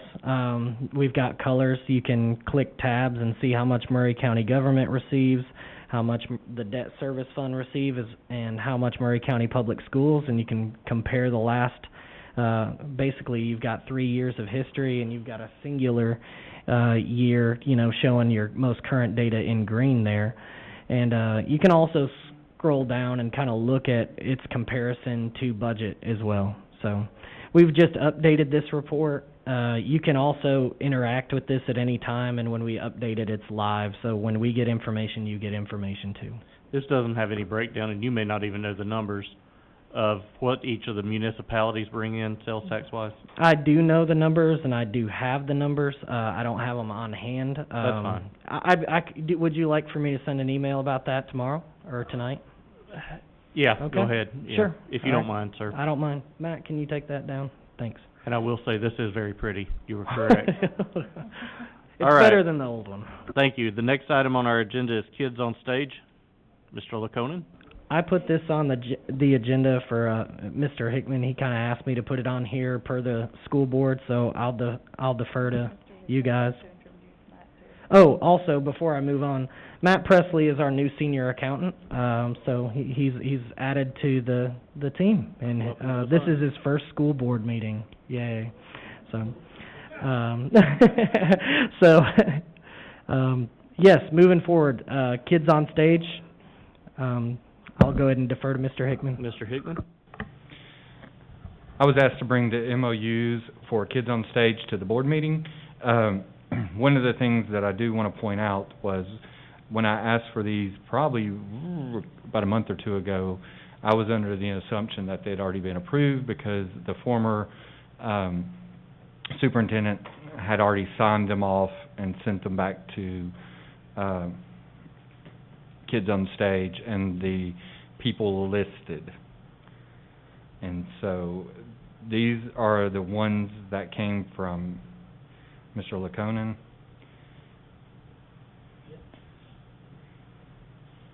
So with that said, is there any questions about these? Ms. Parker, oh, did you have your light on? Mr. Moore? You want me to do it? So, I will go ahead and ask the same questions I had asked before. There was some questions about whether or not the former superintendent was in a position to sign off on these contracts. Was he or was he not? He should not have without bringing these to you first. Okay, so in that case, then I guess this is something the board needs to figure out what we're going to do with them to either execute them or otherwise, or have the current superintendent execute them or otherwise. So I will leave that up to other board members to discuss at their leisure. I know I will say that since this arrangement started, I have felt uncomfortable with how this has been handled. I do not feel like it has brought parity to the way compensation is done across the district, and it has always just made me a little unsettled. That's not to say I have a personal problem with what's being done here. I think the intent is very well-meaning. I think that there are some good things probably taking place here. I'm just not sure this is what we as a district should be engaged in, of taking positions we have and adding supplemental salaries on top of those. And furthermore, the other issue I have always had is this, whether we pay the additional salary or someone else does, this is ultimately adding to the cost of the district on the long term, because we are now on the hook for their benefits long term and the addition to that.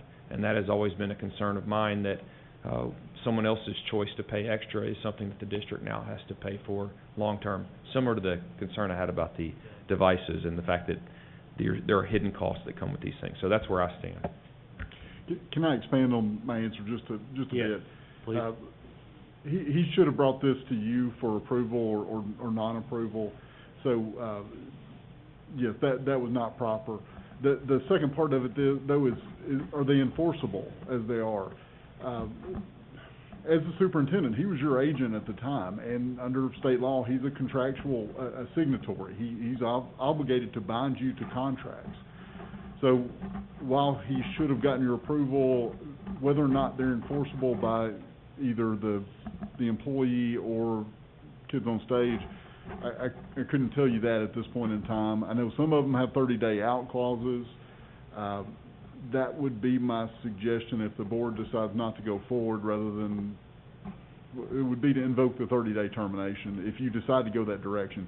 I could not say, as we sit here today, whether or not anybody else could enforce those, because, I mean, he's the superintendent. He signs your contracts from time to time. So, that's where you stand as a board, that while they are not proper, or they bind you as a board, but they were not approved by you, whether or not they might be enforceable under like an apparent agency theory, I can't say for sure. Mr. Hickman? We also, what we looked at these is, some of these positions are fully paid teaching positions. So what we're looking at right now is, if we were to go ahead and separate from these, we would have to come up with an income source for $270,564 to finish out the year to pay the teachers that are under contracts, plus some of the other employees. It's my understanding, for example, some of the principals are paid on a not matching what they're duly owed on the pay scale. We'd have to bump it up to where they are, the three teachers that we have at the schools. So that's another consideration you would have to make too, is where would we find that funding source to finish out the year for those employees. Ms. Parker? Are the teachers, are they under these agreements, or are they under separate agreements that they've signed with Murray County Public Schools?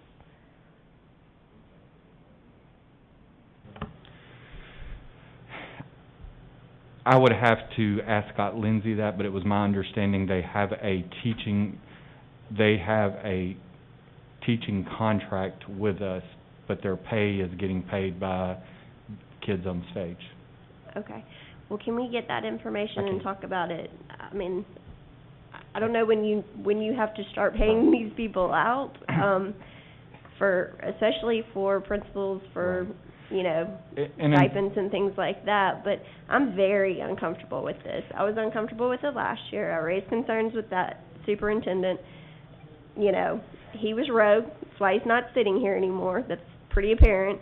And I think it's very disrespectful for him to have obligated us for that. So I'm curious what the conversations have been with Kids on Stage moving forward, if this board, you know, what that looks like. Obviously, this is what he wanted to do with the money. I'm curious to know what you might want to do with the money and how it might could fill gaps and needs that we have that maybe could potentially address some of the concerns that we have about basically adding to somebody's benefits package in a way that we don't do at every other school in the county. So equity is a big concern for me. I agree. However, my feelings at this point would be these teachers are being used at the school, so even if they don't have a teaching contract with us, we'd have to backfill those positions because we'd have to take kids out of those classrooms, reassign them. We may be in trouble with the BEP formula when we start looking at that, and Well, that's some of I the need you to considerations. look at that closely, And I will. though, because the reality is, if we have somebody that has 2 kids in their class, then that's not a big deal, I don't think, to reassign them to other classes. I don't know. If we have 20 kids in a class, then maybe that is an issue. But I don't like making decisions based off of what somebody else did without this board's approval. We approved a budget. This was not in the budget, and I brought this up to Mr. Lukonen before. We'll have to do a budget amendment on this. And so, we haven't approved these contracts, we haven't approved a budget amendment. At this point, I don't know how these people are getting paid. I truly don't. I don't know how anybody can justify it based on where we sit as a board and what our responsibility is. Because we're responsible for the budget, and you are not gonna be able to pay them without a budget amendment, I believe. Or am I wrong? Mr. Lukonen. So there are budgets in those line items, and until they go, that this school board has approved, but until they go over the budget that's there, which I talked about in my orientation that we're probably gonna end up going over in June, that's when the school board would have to make an amendment. So there is budget allocated, that the budget that these people are paid of is not overexpended. That's when you would need to make an amendment or receive an audit finding. But at the same time, I did look, I wanted to also kind of answer the question. There are 2 people, and they're on a separate attachment, they're the 4-page document. Those 2 people, the agreement says, this person will make this much money, and we will pay this much of it, and that is how much that person is in the software being paid on right now. The other employees on the 8-page document, those are all supplemental, but as Mr. Hickman said, their salary would not be what it is at the school district, if you took that supplement away. For example, one current salary with the supplement is $115, with 90 of it being Murray County Public Schools amount. But if that person was paid just as a principal, it would be just above $100,000 if you calculated it based on the handbook using the administrator index. So there would have to be some shuffling, but there are 2 positions that are, they say, this is that person's salary, this is how much we pay of it, and it is supplemented basically 87% of that person's, those 2 people's salary. And I was just providing information. It does not say that this person's salary will be this on the 8-page document. It just says a supplement. Well, and I'm curious too, though, going back, what our responsibility is, because honestly, some of these positions I feel like are new positions, because I thought last year we discontinued at least one of those positions, maybe 2, I'm not sure. So I don't remember these positions being brought before the board to be like, hey, we want to have these 2 positions at this school. So I thought that was another part of what this board's role and responsibility is. So to me, it's violated, I mean, just walking on what our responsibility is just over and over and over. So I'm not putting that on you, I'm not blaming you, and I agree with Mr. Moore. I think that this is all, the intentions are good, but we have dealt with this for, I don't know, at least 3 years. It's been a point of discussion, I think, probably. I mean, I know it was I think this arrangement's been around, I don't know how long it's been, but it's been a while. And the point is, if we're trying to correct things, we need to correct things. And if that means we have to say we made a mistake mid-course and take money out of fund balance, we got money in fund balance, right? To be able to correct some of these things. I want to know really what we are trying to do with kids on stage and whether or not we think this is viable. I have real concerns about what we're doing here, and how it was done is just icing on the cake for me. Mr. Hickman? My recommendation on this matter is, and I'm trying to look at it, Murray County Schools as a whole, is these staff members went into the year with the agreement that's what they were going to get. They didn't know that the board, a step was skipped, or not even skipped, wasn't even done. That's very vital to it. And I feel like going to these employees, because they are people, and saying, we're going to just undo this right now during this current school year, I just feel like that's not the way I would recommend to do it this year. I would wait until the contract for next year comes up, and then as a board decide to move forward at that point, instead of pulling this out from under the rug, pulling it out and, telling these folks, somebody made a mistake, it wasn't us, but we're going to make you pay for it. That is my recommendation, and I just wanted to share that. Okay, Ms. Parker? And I appreciate that. However, I think that what this board had said was only good for 1 year. What this board has also said is what an administrator's salary schedule is. So if somebody went into the school year relying upon a superintendent who had not been renewed and was not coming back, that's on them. I'm sorry. I don't think that's fair to us. I just think that I'm not saying necessarily you can make a decision on all of these, but we do have an administrative salary schedule that we've been violating for at least 3 years. And I just think that needs to stop. You had an amendment on there recently that we needed to increase other salaries, I assume to be commensurate with what one principal is earning, and I believe the highest paid would be with the addition that comes from kids on stage. So, that's going to be out for me until we take out that kids on stage money and look at what our actual handbook says. Do you have anything else? I totally understand what you're saying. It's just my recommendation is I can't say they knew or did not know that the board was supposed to vote on it or not. But, it's at this point, it is an MOU. It is a decision of the board how they want to move forward since they have a 30-day out. That's just my recommendation. Ms. Irvin? Kristen, there's so much that you said I completely agree with. I think it was shady how it went down, but I'm thinking about, kind of like Mr. Hickman said, I'm thinking about teacher morale. And I view that in two ways, because one, I agree there's a set pay schedule, and I'm just shocked that that's even happened in the past. But if we defund those people, basically, we're at a great new start, with morale, with teachers, and I just don't know what that would do. If somebody thinks that they have a job, and then now here it is, pretty much 1st of October, right around the corner, and then we wipe it out from under their feet. And are they then out of a job? But wait, one thing I said was we have money in fund balance if we want to fund those positions.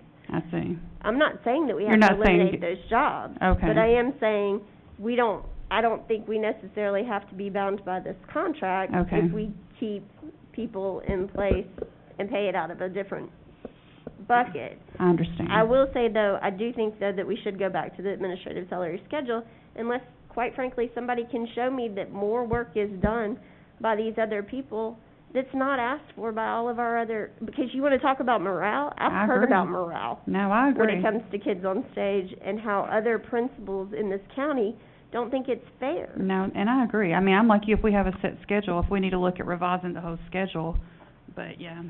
I just didn't want anybody to lose their position. Okay, Mr. Lindsey. Me and Mr. Hickman's had this conversation before, but, before I'll vote on a budget, I wanna see a new administrative salary schedule, so that may sure up some of this, but, and then to hit on your recommendation, I think we kinda have two different groups of people. We have one group that is totally funded by this money, that in the absence of that money, they have no job. We have another group that is supplemented by this money, and if we look at their base salaries, that I don't think they'll miss a meal if they don't get that supplement. But, Mr. Wolbert, I've been told, never have laid eyes on it, that there's a law on the books that we can't pay an administrator less than we basically can't decide that we couldn't pay a principal less than they made last year. Is that the case? I believe you're right on that, but I think that by taking away the extra position and extra duties, then you've got an argument that you're not compensating them for being a principal. You weren't compensating, part of that was not going just to principal salary, it was going above and beyond that. So I think you could make an argument that as long as you didn't go below the salary schedule, that you would still be all right. That was my only fear in this, is if this board decided to, there's 4 contracts that are principals, vice principals that are supplemented, that if this board decided to enact that 30-day out that we have, just make sure we're not legally bound, and if something that has been done in the past has not legally bound us to pay above and beyond our salary schedule just because they've made that currently. No, I think if you terminated the MOU, you terminate the extra duties that supposedly validated the supplement that they were receiving, so no, I don't think you'd run into that problem. Thank you. Mr. Howe. And I just actually want to echo what he said, what Mr. Lindsey said, and that's something we do need to do. Our current administrator's schedule is based on number of teachers, and I think we need to get away from that. We need to be number of students or something a little more equitable. Something that doesn't say, hey, if I get another teacher or 2 or 3 and keep them, even though I don't really need them, it subsidizes what I want to do, or I get a pay raise because of that. So I do think we need to get away from that and go towards something different. I'll jump in real quick. I just want to ask, am I missing something? I don't see a position description. You referenced the additional duties. I've looked all through this and I don't find a list of additional duties. Does that exist somewhere? I'm sure it has to. I think so, but sort of job description. Yeah. For the titles, as opposed to just principal, lead innovator, whatever the title is, I'm thinking it's job description. Would we be able to get that sometime? Mr. Hickman, if you could refer that out to somebody? For those specific additional duties, yeah. Absolutely. Okay, thank you. Mr. Moore.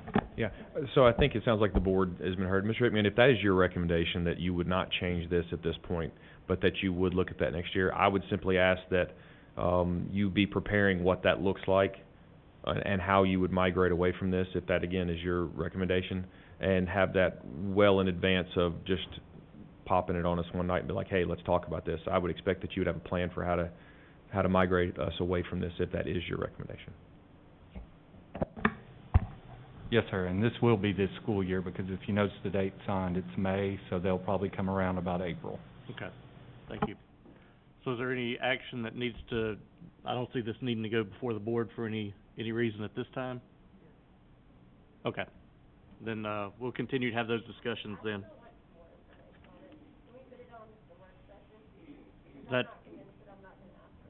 Okay, Is that fine to get us the information that's been requested for the next work session? Yeah, could you speak up, turn your We mic could on? not hear what you were saying. Can you put it on the next work session and include the information that's been asked for? And I'm not committing that I'm not gonna ask for this to be terminated. I understand what your recommendation is, but I just still have concerns.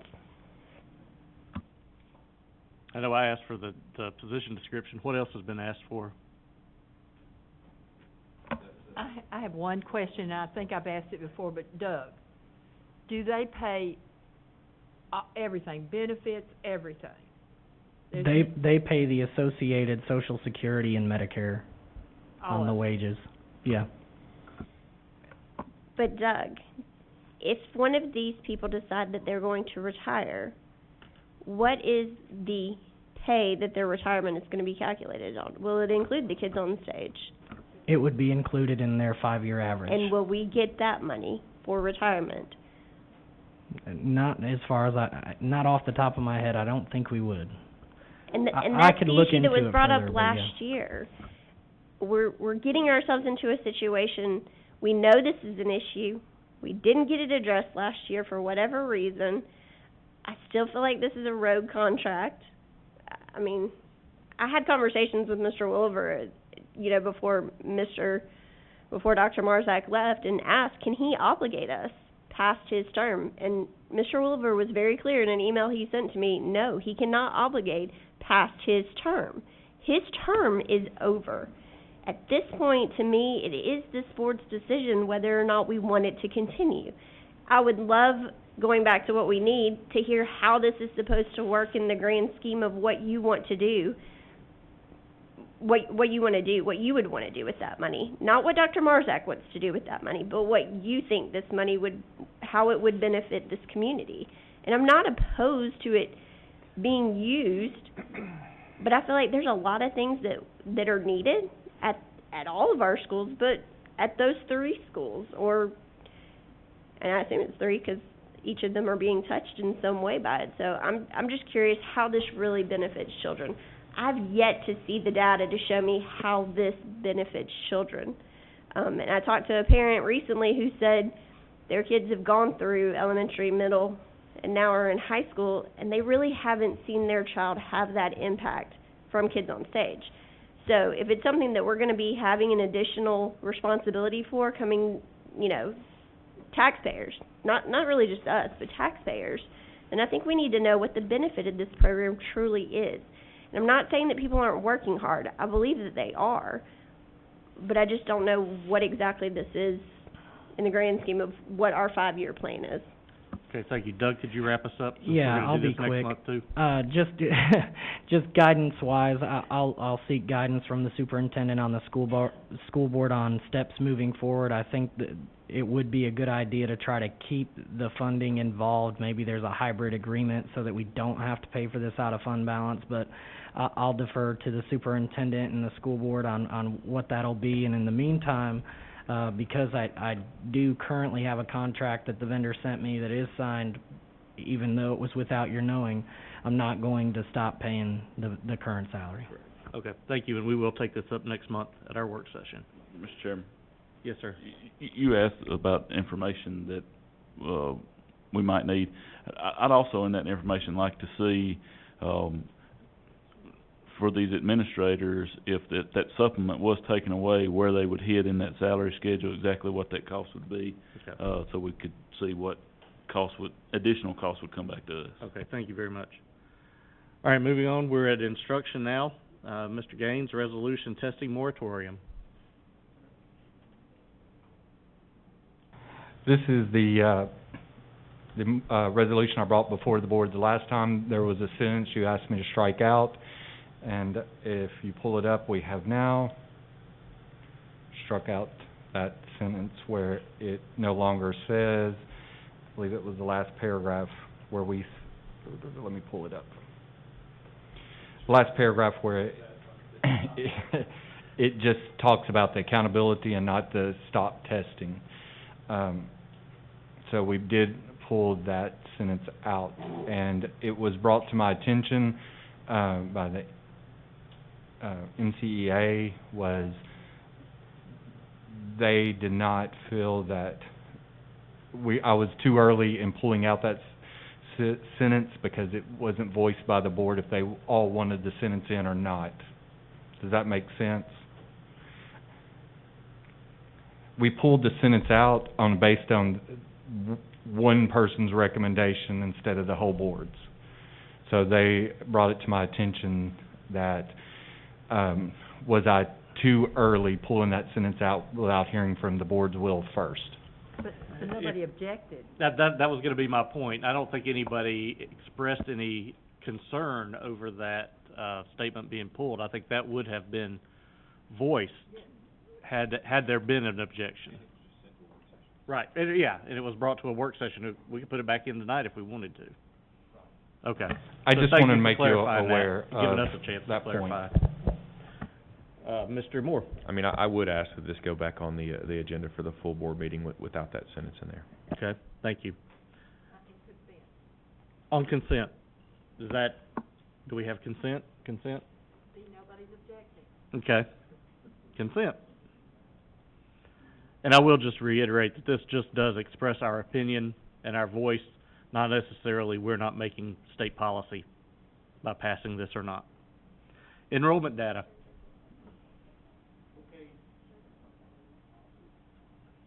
The enrollment data that was shared with you is just an FYI. It's just for your information about our current enrollment. Mr. Lang is here if you have any questions.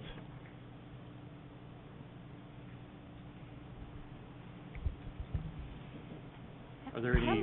Yes, I have a question. We've lost some students, right? Mr. Lang still here? And that's gonna affect BEP, isn't it? I mean, our numbers are down. As far as losing students, we have, right at 385 students that are being homeschooled that we have documented. That's Okay. about the same number from last year at this time. Those online accredited schools are supposed to send us updated lists, periodically. We get those sometimes we don't. There's no, consequences from the state if they don't send those to us. We have approximately 60 students that are still no-shows. We've dwindled that list down. We identified, matter of fact, we had some no-shows show up today. So we're still working on those. We anticipated, to be honest with you, during this COVID time, that some parents may take opportunities to do something else at home. So we're still waiting to get as many lists from the online accredited schools, and it's up to them to send us our students that are in our county that they have picked up. So we're waiting to see and how much we can tally from that. But we're still working very diligently to identify these 60 students that are no-shows at this time. Usually attendance will rise as we move forward. We have identified just a few remote school students that thought they were on remote, but they were actually being homeschooled, but they have returned since. So we still have a little bit of that confusion, but we have dwindled the list down to 60 no-shows that we're trying to identify. Thank you. Any other thoughts or questions on the attendance numbers? Mr. Lindsey? Kinda heard some scuttle that, and it got mentioned earlier about, a decrease in the number of at-risk students that really equals a lot of money. So can somebody speak to that and kinda inform me better about that situation? Sure, I'll speak to that. Originally, I'm sure people thought, oh, we've lost a certain number of students. Well, at risk are coding. We didn't lose any live body students, but how they are coded. When a student is on, SNAP, or the family is on certain types of, if they're migrant, if they're homeless, etc., we code those students a particular way, and they're part of what we call the at-risk group. A lot of what we were looking at that we had a reduction in was on the side of the certification students, those direct cert kids that qualify for community resources, et cetera. You know, we did have a robust economy going.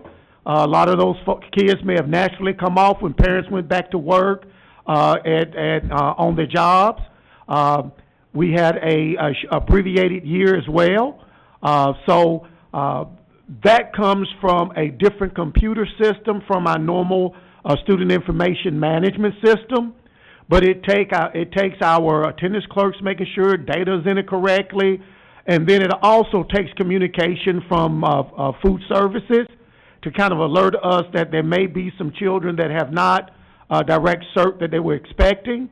So at-risk kids is a combination of several things to identify them as at risk, but they're not live body kids that are missing. Is some type of certification or some type of coding that we have to do. Some of that coding comes from my department, and we take care of those on our end. Some of that coding comes from another department. So we did not lose live body children, but we lost some of the aspects of how they were accounted for as far as EIS and BEP funding. Go ahead.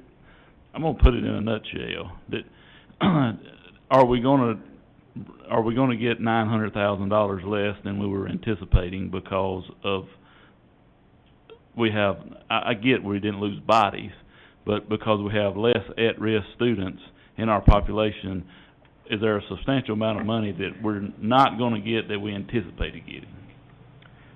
I do not know the answer to that question at this time. We did experience, because of the reduced number of students who were direct served, we did experience a loss in Title I funds. It was about $100,000.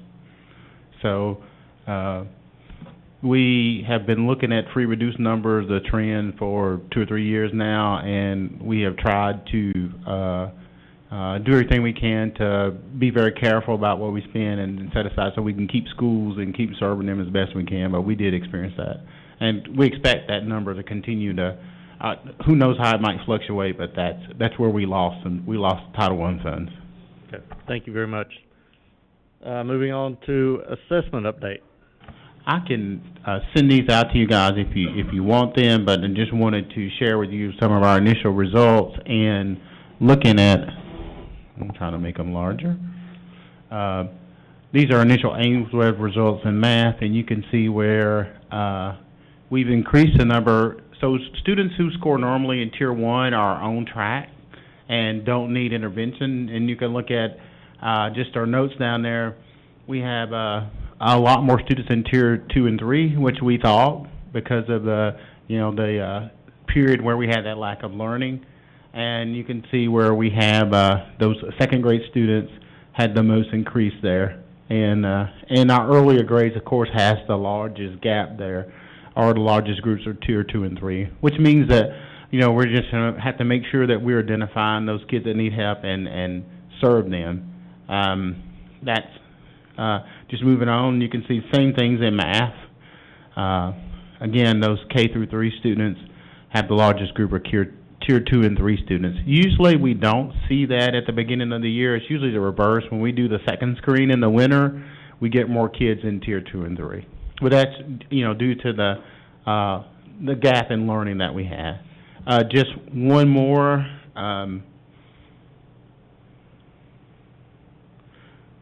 just sharing with you initially, in iReady Math, so I just wanted to show you that we are getting there, but we still have some initial data ready assessments not started, and a lot of that is due to reaching out to kids, internet access, either trying to get kids to come in to take the paper pencil assessment.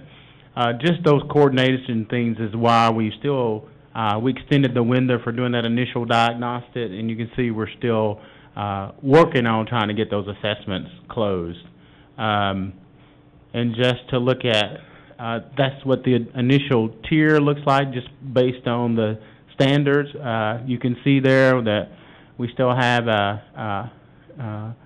we still have a lot of kids in Tier 2, which means they're gonna need some additional assistance, which is what's expected there in iReady Math. We are looking forward to doing quarter assessments and, looking at those results. Of course, we expect that they won't be as good, but, we certainly wanna continue doing those and look at where our students are. Okay, thank you very much. Moving on to district plan update. So I just wanted to, find the right one. As you know, we had 4 goes, and just, and again, I can send this document to you just to show you where we are in terms of our district plan. We looked at some of our major action steps. We, certainly we're gonna have to make some adjustments in some of the dates, because they were planned on, some of the things were planned on, different time frames. For example, you're gonna see in Goal 2 where we had to make some changes, especially, well, in Goal 3 with reading, where we're gonna have to adjust some dates, because, we either just received the materials, those, things in the textbooks, and we should be further along in using the curriculum, the new curriculum, but we haven't done that yet. So it's just an update in terms of red, yellow, green. I will, email all those documents to you for your review, but just wanted to let you know, according to our district plan, district improvement plan, we have those 4 goals, and then, we sit down as a staff and look at where we are and look at what we need to adjust, and those things where we need to change dates and where we need to make those adjustments. Okay, thank you very much. Instruction update. So I think what happened was that should have been on top. Okay. And so that's just, it just got there by mistake. Sounds good to me. All right, gonna move on now to zoning and facilities. I will say, I don't plan on taking a break, so if anybody needs to get up, stretch, go to the bathroom, do it on your own, time. Zoning and facilities, capital projects report. Good evening, guys. First off, just let me say that last Monday, I told you, or at the previous board meeting, we let you know we would be presenting to the commission last Monday. We did go and present to them the EMG, the updated EMG, and had a really good discussion with them. They had lots of follow-up questions. I'll bring it up just because we mentioned the 189 fund earlier tonight and maybe looking at funding some things in it. They actually talked about how to continue to fund ongoing capital improvements, and rather than maybe doing a bond like they've done the last couple of times and having to pay that back over time, they talked about 189, they talked about 141, but just let you know that they had a really good discussion about they would like to continue the process that we've done using the EMG document to be our founding or our basis for how to improve things over time. So just let you know we did that. I think it's available on video if you care to see it. Mr. Chair, the first 3 items there, the capital projects, the train, and the project cost report are all just FYIs for you guys. Those are your monthly documents, so unless you have questions on those, I'll just leave those for you to digest. Thank you. Okay. 3.4.2, the discussion of the GMP amendment through Hewlett Spencer. We are bringing to you tonight a proposal that we would like for your consideration.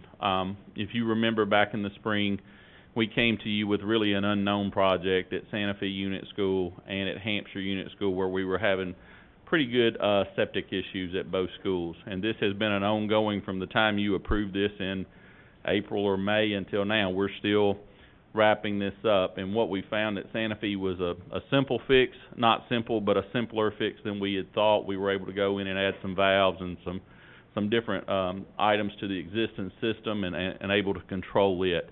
Hampshire is our challenge. We're still working through it. We have a pretty good groundwater issue down there, but we're close to wrapping that up, we feel. And if you remember when we brought that initial discussion to you, we were uncertain of what this was going to look like. We had no clue what we were getting into talking to engineers, and we asked you for $500,000 out of our EMG money to cover this. We believe that we're going to have around $350 left, because what we were able to do was find, like I said, Santa Fe came back really simple. What we are asking for you to do tonight is to consider amending that GMP that we already have with Hewlett Spencer and expanding it to the next items that are listed below here, which are some work at Whitthorne Whitthorne Middle School in the cafeteria and in our IT and nutrition areas of that building where we see some significant issues. We would like to be able to go ahead and include that in an expanded GMP rather than closing this GMP and then having to come back to you with this same request, but on a new one. This would expedite us in being able to go ahead and do the work. We know we're going to bring, if you say no when we close it, we're coming back to you and say, can we open a new one? So we're just asking whatever funds are left in that 500,000 GMP, that we amend that GMP and let us expand it into these projects that are listed below. I'll be happy to look at these two projects that are below for you before you give me any feedback on that. One is just an HVAC in the cafeteria pantry at Whitthorne. This is a rooftop unit that we know has to be replaced, and we would do this regardless of how we would fund it. We would come back to you. The second thing is a little bit more in depth. In the back of Whitthorne, we have converted a pretty significant space back there, and our nutrition offices and then our tech shop are located in that area. Not only their offices, but their warehouse. There's a training room, pretty good place back there. This space was expanded by our maintenance department in the 90s, and it's really just hit a breaking point. The way that the HVAC was installed, it sits funny on a roof that we just came into an open warehouse and built a room, like a really big room, and we just set everything on the roof. Well, we have some significant HVAC issues in the systems themselves and the way they're installed, but the other thing that it's causing to do is the roof's kind of starting to want to come down on those folks. And so we've got a little bit of significant work that we'll take care of after the fact. We just have to be able to fix those HVAC issues. And it's in that warehouse would be probably the height of a gym. So when you come in and you suspend them from the ceiling, you can see that it's 2 units here and a little bit of work that goes with it, but it's a significant amount of money. But that's a long thing to cover 3 things at one time, but we're just asking that you would allow us to amend that GMP. If not, we'll close it out, and then we'll bring these items back to you in requesting a new one. Mr. Laconin. Sorry, Eric, we didn't get a chance to get together before the meeting, but Hewlett Spencer's here, and they're okay with amending their GMP? Yes, and Mr. Hewlett is here. We talked to Mr. Spencer at length about it. He couldn't be here tonight, but he said, we're in good hands with Mr. Hewlett, but they're more than willing to do this. And again, it just kind of speeds up the process that we would be going through again in the coming months with you anyway. Thank you for sharing that. Is there any discussion or concerns or questions? Mr. Lindsay? Personally, I'd just rather see a new GMP on it, rather than tacking on to it. I would just as soon close out that project and just bring this in as a new project. And I'm fine with, I'm not saying we have to bring it to another work session. I'm fine if you guys bring that to the next board meeting and we vote on it there. But I would just like for it to be a separate project. I don't want to delay it any, but Well, we feel like one of the reasons we came to you is we're not going to close that Hampshire final bill out by the time the board meeting comes around in a couple of weeks, 3 weeks. We would, by the time we came back to another work session, have that finished out, but then that would require us getting into November to be able to start this work, and we were just looking to start it. But we'll do that however you guys would like to do this. It sounds like since there is a little bit of discussion, maybe put it on the full board meeting, and then we'll vote and discuss it at that time. And Mr. Tyne and Mr. Malden are here from Train, and that is one thing. It's a 6 to 8 week lead time on the materials. Again, it's kind of how you want us to do it, but it would be pushing out to November and then probably to the first of the year, where we could possibly wrap this up during Christmas break and not have to wait, because it is going to be something that we are going to have the crane in. We're going to set rooftop units. It's going to be some significant work. So if we could do it during that, great, but we'll do it however you want us to do it. Okay, we'll vote on it and we'll take a vote and discuss it at our full board meeting. Is that the will of the board, or am I overstepping my assumption? Okay. We'll do that and see how it shakes out on the next full board meeting. Okay. 3.4.4, right there, Phase 2 of Energy Efficient School Initiative LED Lighting Conversation. You know, we have, in the past, we've already completed 2 lighting initiatives through Train, and what we're bringing to you tonight is just asking to give them permission to apply with the state for grant money where we could come in and do Phase 2 of our LED. The first time we did a lighting initiative, it wasn't LED. We came in last time, we did it within the buildings. We haven't touched every light in every building, but we've touched most of them. This would come in and really start looking at a lot of the outdoor lights, the parking lot lights, bringing them up to LED standards. I'll just give you an example. I went to Cox, was it last night or the night before? They were playing football. I don't even remember. Last night, I think, they were playing football.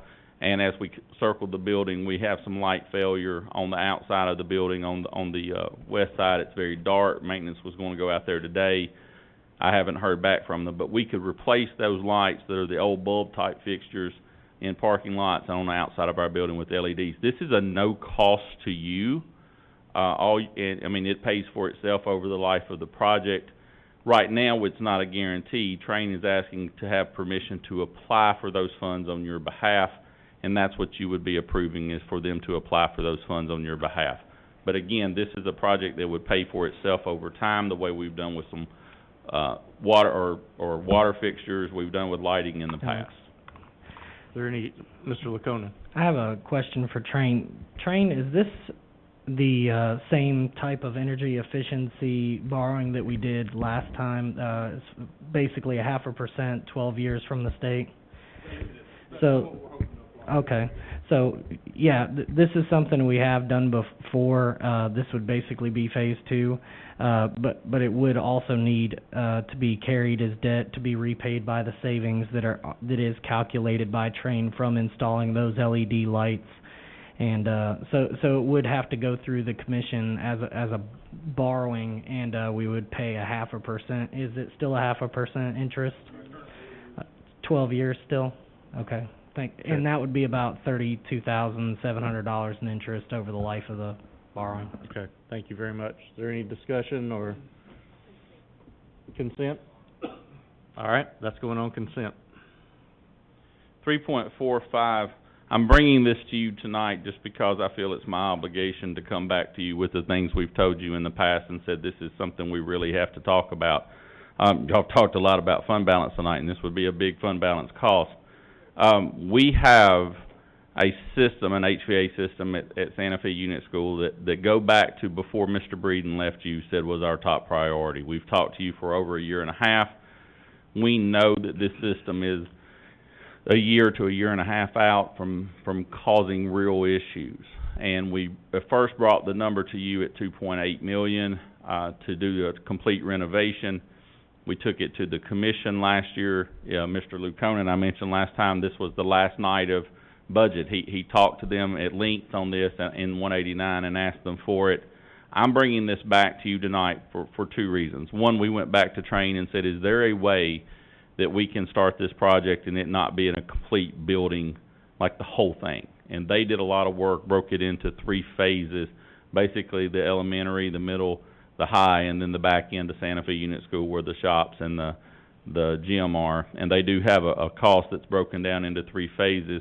The primary reason I bring it to you tonight is our window to complete this project next summer. And this is if you do it building-wide, or even if we did it in phases, this requires a shutdown of the building. The way we've done it at Spring Hill Elementary, the way we've done it with Thorne, we would not finish it in an entire summer. We would be able for the students to come back into the building and be ready to start at the start of school, but the project would not be done. Our window to do it next summer would require us to be able to order materials now and to line up everything that we need now and make sure that we had contractors. I'm bringing this back to you tonight because I've told you in the past we're always going to bring back the things that are pressing. This is pressing. If you say no, and I understand it's a huge fund balance cost either way, the earliest we could consider this project to be done would be the summer of '22, and that would be requiring them the commission to fund it next year. So it would push us out at least a full year. And we know that if we do it piece by piece, the costs significantly go up.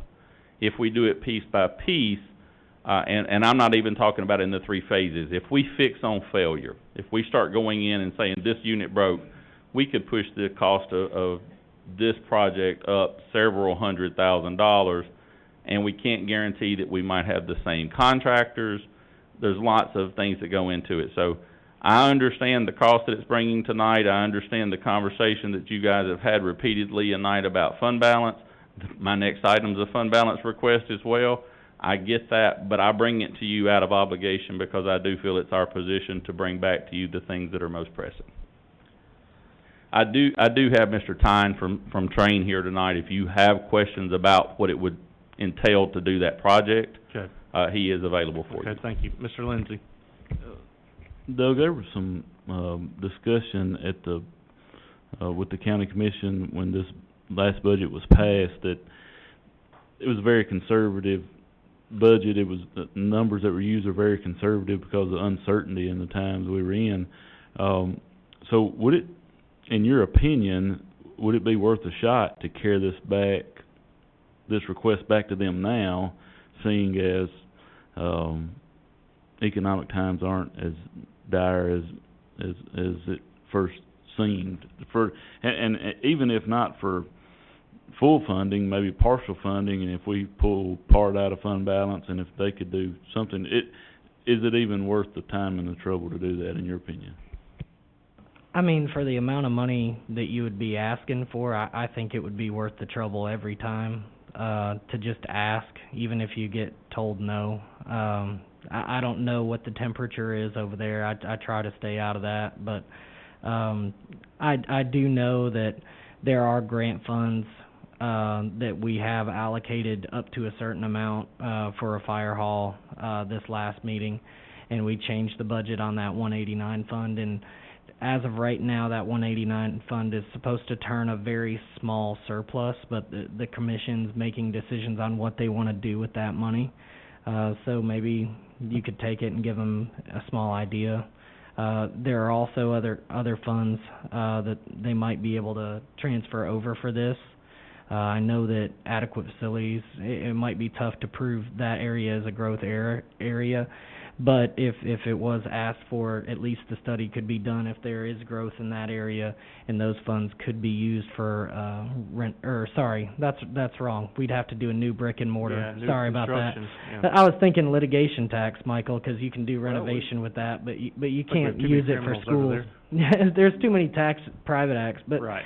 Anyways, I don't think it hurts to ask. Okay. Any other discussion? And again, 2 things. One, on page 2 of the attachment, it gives you a phase-by-phase cost of what that would look like broken down so that you don't have the second, or the total thing. And the second thing is, any guidance you would give us, we would be happy to do, because we really do feel strongly that this is, I told Doug last budget season, if we get anything out of 189, we need our 12 school buses, and we need this. We got 6 school buses. And, we know that's an issue that we'll talk about a little bit later in the night, but this is the one item that we know is a pressing item. Any phase of this would be great, phase 1 or the entire thing. I will say that from an operational standpoint, my concern with doing something like this in phases, and if we need to, it's wonderful to do it, but we did phase 1 at Mount Pleasant Middle School several years ago, and phase 2 is still on our list to be done. Now, this project, and you say, well, why haven't you asked for those funds? Because this project jumps above it. It is a more pressing project. But my fear would be we would be doing part of a building and then not more. I do understand where we are with our funds, but it is something that you give me direction on who to go talk to about it, whether it be the commissioner or whomever else, and we'll be happy to take that information to them. Mr. Lindsay? I'm just trying to think outside the box. Since the work wouldn't be completed until the summertime, would there, from an accounting standpoint, could we actually split this between 2 fiscal years? We talked about sales tax projections, which I get it's premature to talk about that, but if there was some way we could split this between 2 fiscal years so it's not one big hit to fund balance, which would hit us below our 3% number for this year. Is that possible to split because I'm sure the billing would come later after this fiscal year? And that would, I guess, be my question for, it would be a question for Eric based on, we need materials, right? So is this cost just materials, or is it materials and labor? This is the total cost of the project. So labor is included? Labor included, Okay, yeah. so just like we had this prior year and why we have a surplus, there were projects that were in progress, you know, and because the fiscal year, it lands, it doesn't care, you know, where you're at in that project. We liquidate those POs. So more than likely, it's automatically just going to happen. If the project, whatever's done June 30th, there's $1,060,000. If $700,000 of the project had been completed by June 30th, and maybe we had a schedule attached with it that says, here's our timeline, you could fund, you know, $700,000 of it in this fiscal year and then put it $360,000 in next year's budget and take out the rest for that project. So, long story short, yes, depends on how much progress you've done on that project and how much, you know, cost of materials, because those are ordered up front, and if that's the bulk of the cost, then you can expect to spend the bulk of it on the front end. So I guess the question, is there some type of, to kind of help Doug and help answer that question, could we come up with some type of schedule of payment from Train? What you guys anticipate that looking like? And John, do you know, maybe the question would be, what would be the percentage of the project that would be actual material cost? I'm gonna say roughly half. So typically you have half of it. If I was gonna just off the cuff without putting anything down, I would say by June 30th, we'd be in the 75 to 80% complete, lacking about 20 for July, and trying to wrap it up by the start of school. So the whole project, or the whole project? Okay, Ms. Parker. I recognize that you've got to do what you got to do to try to make this work, but I just want to say, having sat on this board when we did Culleoka, and I thought that was piecemeal, we kept having to, like, increase those POs every meeting. I don't want to get into that situation, so if there's any way that we can try to knock this out, because I did feel like we paid a lot more for Culleoka, just from the standpoint of we were constantly replacing units, and increasing that purchase order. If we know what the cost is and there's any way that the commission can help us fund this, or, you know, we need to make this happen. And I don't want you to think that, you know, because I came to you about the chiller at McDowell kind of with the same thing. It's an impending death. I promise you I will not bring that terminology to you unless it is truly an issue. The HVAC system in this building, and those of you that go to Santa Fe or have been in that building, it's a piecemeal building, much like Culleoka, where it's been expanded. The original part, the elementary part, was added, and then you've got what's now the high school, used to be the middle school part. And it's just a merger of a lot of different systems, and that's one of the things that we would face, is that going in, we would try to make this a universal system, so to where part of your building doesn't operate one way and the other part another way. And the cost, you guys know that with any project of that size, a lot of the cost is you know, getting the people on site to do it, and once they leave, they may not be back for a while because we are in such a building bust or boom right now. So that's what it is. But again, we're bringing this to you. We're open to conversation. I advocate for it and say this needs to be done. And if we do it correctly, the entire building needs to be done at one time. I do understand the cost, but again, it was time to talk about it. Do we want to move this to our full meeting? Mr. Lindsey? Just the last thing, I just think this is a good opportunity to help, to try to form some type of relationship with the county commission. If they can't fund $2.8 million out of it, but if they could fund $1 million, then maybe we can figure out some way, you know, over multiple years, whatever. But I think it's worth a shot to ask them for all of it, and if not, and hopefully they could fund all of it. If not, if they could fund some portion of it, it would, show cooperation between the two bodies of making this happen, but. Okay, Ms. Irvin? I was just gonna ask, I mean, I'm definitely for doing the system, but, if we did ask the county commission, how badly would that delay us? I understand everything's backlogged, especially due to the COVID and manufacturing, but when could we ask the county commission, and would that still give us enough time to potentially get this ordered and done? And I think that's part of the conversation with you tonight, is that we knew that this could be maybe a month conversation. We didn't think you were just gonna go, yeah, sure, here's the money, go do it.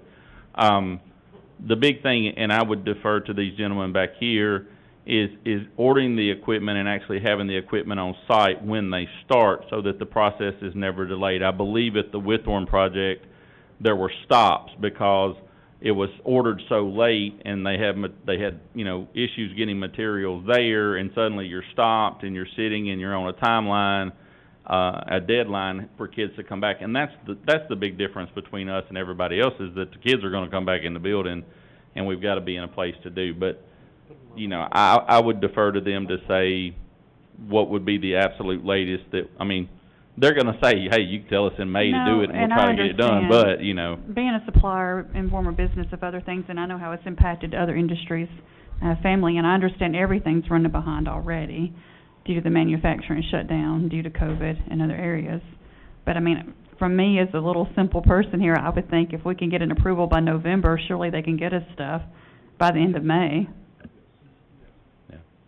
I think I think based off conversations, once we pass that first of the year threshold, it does become a little bit harder to do, especially because we don't know between now and the first of the year if building ramps back up, if Nashville opens back up, then those types of things impact it even more. So is this a discussion we want to move to our full board meeting for October? Where do we want to go with this?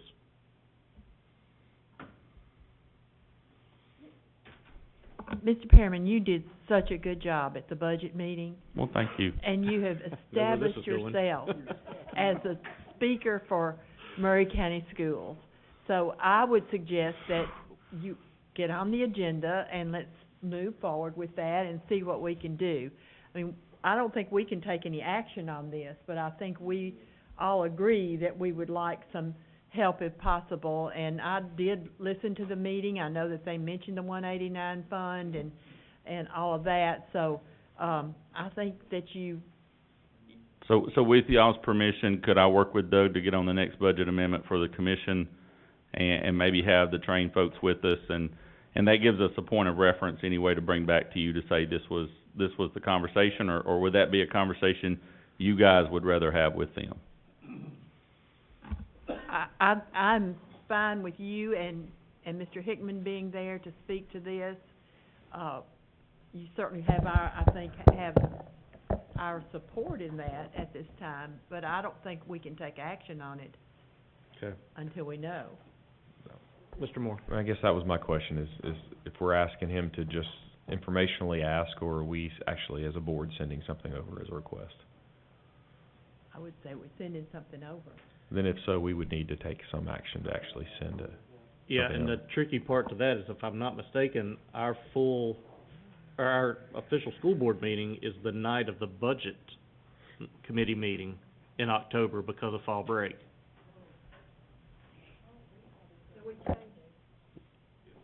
Did they change budget to Monday? It's on the, second Monday. Well, then we're still not meeting in time to... Yeah, we're meeting the day after budget. I thought we're doing the first Tuesday. But it's, fall break. So it's fall break, so they kick it, oh, Lord. If y'all wanna have a special call, I guess you could do that, but. That'd be the only way we could get on the budget committee meeting. We could have a virtual, special call. Well, this is kind of an odd year, and it was proposed, and it was kind of left open that there was a possibility to come back and ask for things. Maybe I'm trying to stretch it into something it's not, but it's almost like this board has already approved that request and even though it got denied, he's just going back for second. Yeah, I was gonna say, was that in the original?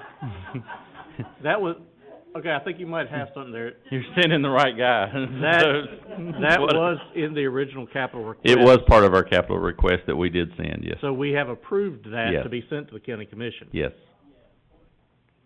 So. so we could, Could that? The We county might be. commission denied it, though. Does it? No, they denied it. They denied it. I They denied it chose all. not to fund it. Okay, so, I mean, that would put us into November. Again, we'll do what you want us to do, and if we procedurally have to do that, and we could possibly get something for December, like I said, I think the first of the year is really our date where we start to get hinky on can we have everything on site, but, and we have a good relationship with these folks. We sit down with them every month and go through all of our projects, and I think we can work with them pretty extensively to say, could we I could come back to you with maybe a definite on, we need by this date. Okay, So. thank you. Mr. Laconin? We could put it on as new business just for discussion, so that everybody has a heads up, and with the board's permission and with Michael's permission, Eric could go and discuss it so that they have a heads up, and then when the school board has a vote and says this is what we're gonna do, you guys would actually have the information from that meeting that night that you discuss about it. So you would be able to make a decision. So I can talk with, Mr. Sumner's and get it under new business just for sheer discussion. Informational purposes? Yeah. That was kinda my suggestion, if we could just put it on and make a note to them that, hey, school board meets tomorrow night, this is pending their approval. If the school board approves that on the 13th or whatever the day it is, then it could go to the full commission at their meeting. If this board doesn't approve it, just have a note in there that they won't see it at their full commission. Mike? And if they were to agree or discuss funding a portion of it, then you all would have that information to amend your decision at your voting meeting. Or leave it the same, it would be up to you. Well, and the other side of that too is that's gonna give us more information as far as how much sales tax is coming in above expectations, and I think that opens us up to a lot more information that way. So is that a good plan of action? Yes, it'll be on our agenda. Okay. For the October meeting.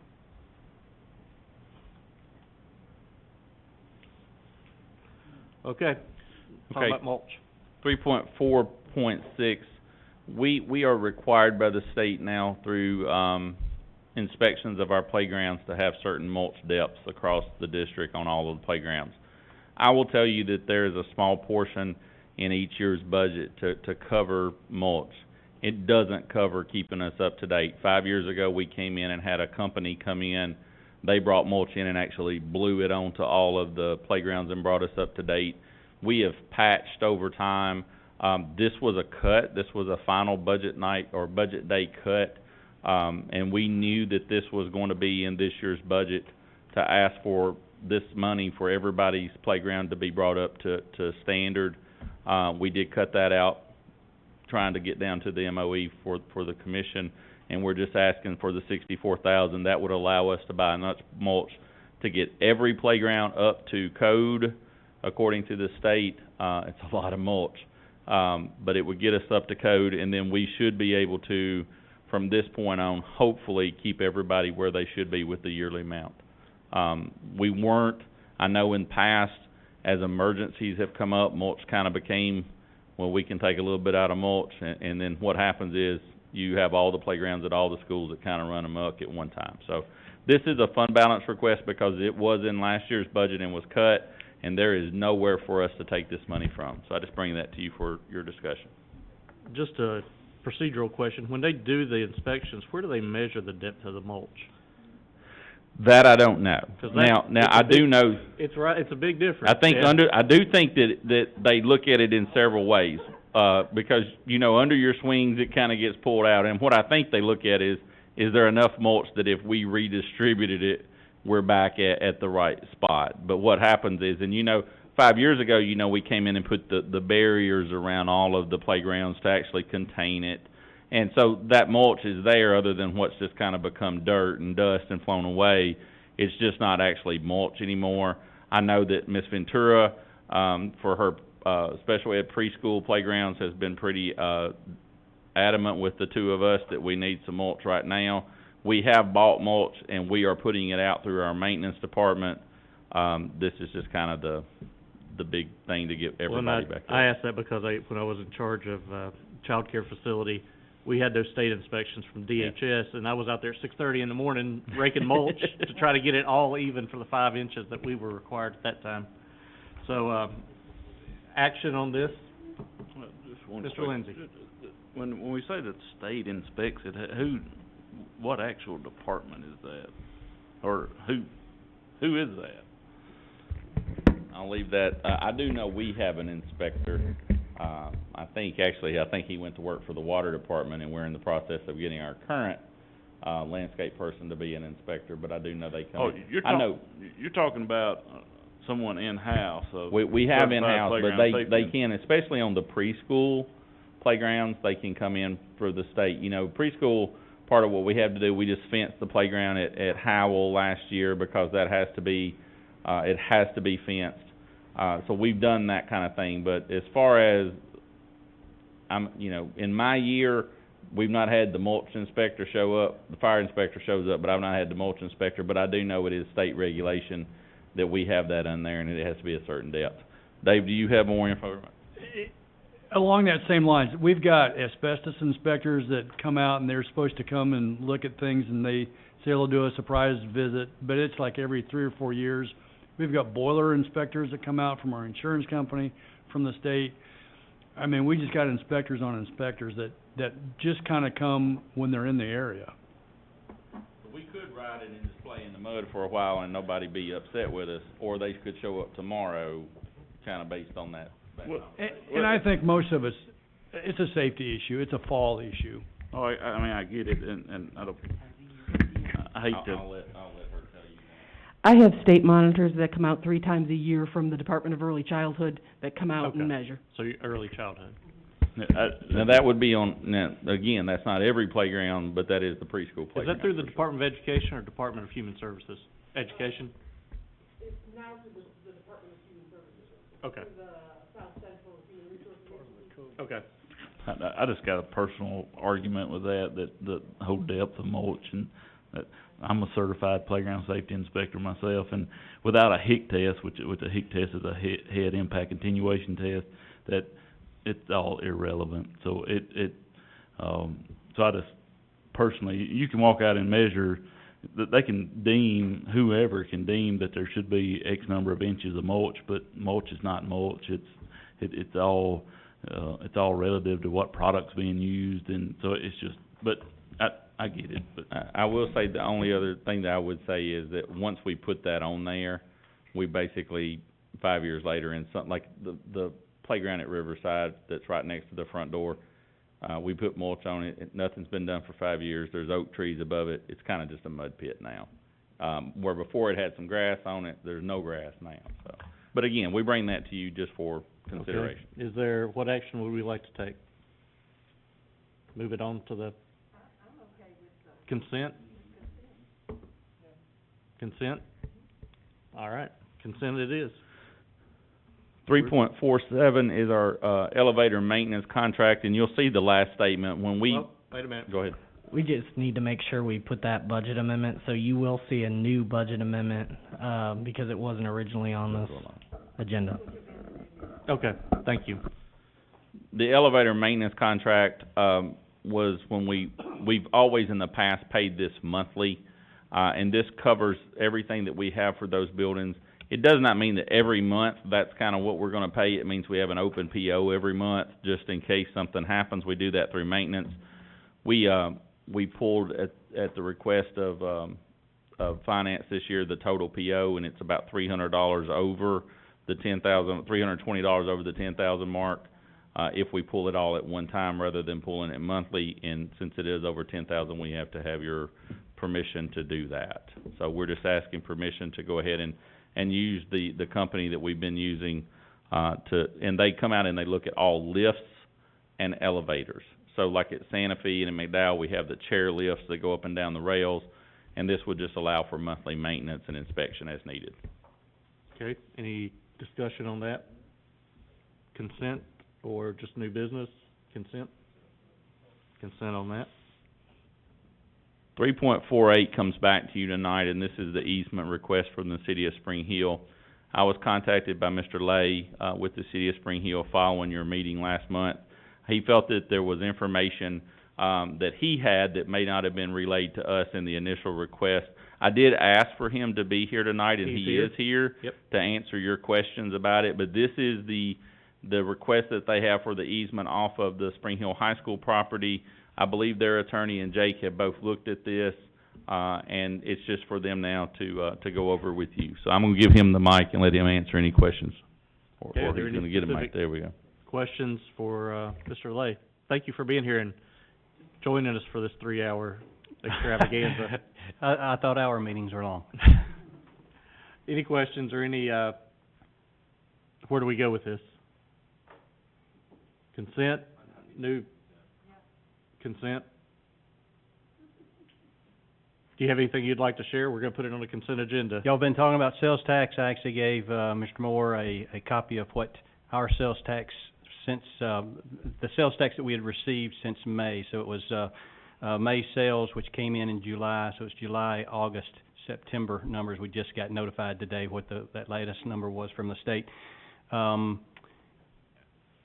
total amount that will come to Murray County Schools, if you prorated out the rate at which we're getting right now, you'll get about $6 million this year if we stay on pace.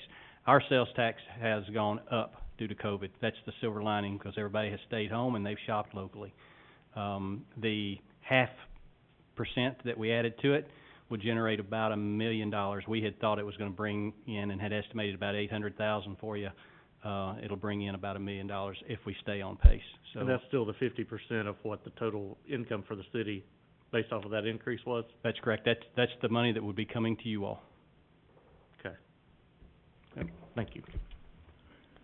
Any other comments or questions on this one? Can somebody just give a quick synopsis of, since I wasn't here last month, why we're seeing this for the second time? I guess there must have been an issue with it the first time. It didn't make it out of work session last time. I don't know, I think, yeah. Anybody want to comment?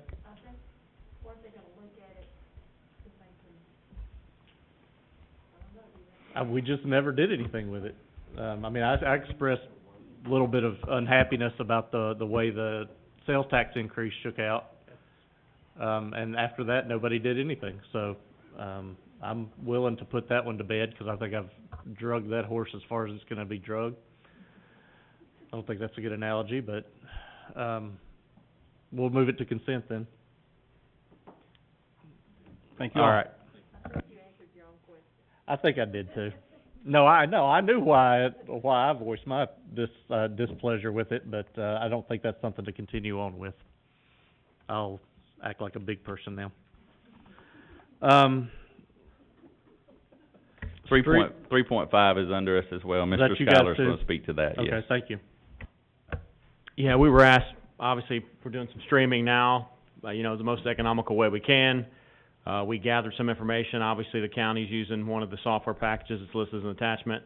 We didn't really come with a recommendation. We were told to bring some options. So, to my knowledge, depending on what packages you pick and the items you pick in there, the cost obviously varies. We currently don't have this budgeted, so that's something to be considered. I mean, we can do it as there's been some concern about the way it's being done now, which is obviously takes a person and a laptop and a camera, and it's pretty economical, but maybe doesn't cover everything that you guys want. So, again, we just brought you the options. It fell on me, but Mr. Reynolds, Dave, actually sat in on some of the presentation with some other staff members. I was actually busy. I know enough of it to get in trouble, but I did skim through the packages and the options, which again, we didn't make any recommendation, we just showed you all the options. There are some options there for remote meetings, if we were to ever move, equipment can come and you can actually transfer it and things like that. There's all kinds of stuff. I do know that regardless on the one package, I think Champs, it's an annual fee regardless of $5,000. It just is what it is. I think that has to do with some of the online storage content and them actually holding your meetings, the actual videos and things themselves online. Okay, Ms. Kinzer. I think this is something that Tommy and I discussed a while back, and having the opportunity to watch the commission meetings and realizing how potentially that's a really good thing to be able to do that in your home. And then also, we've had a lot of times that we were concerned about people being able to be in the building, enough room for it. And I just think it's a transparency that I would like to be able to give the community. I think it would take care of a lot of discussion if they hear it as it happens, rather than on social media and I think it was or whatever. I would hope that you'd make a recommendation though, because I have no idea the difference in this. I know that you made the recommendation to the county commission and they chose the software they're using, and it seems to be working very well, but I would like to see us do this. I know that we've been streaming YouTube and people can't hear it, and you know that, and it's kind of like giving your child a cookie for the first time. They want more cookies, and so we gave them a taste of live broadcast, but it's not optimal. So I think I do think it's something that we really need to do, and I don't think it's that much money. I think that it will be worth it to us to spend the money. But I'd rather have a recommendation from you.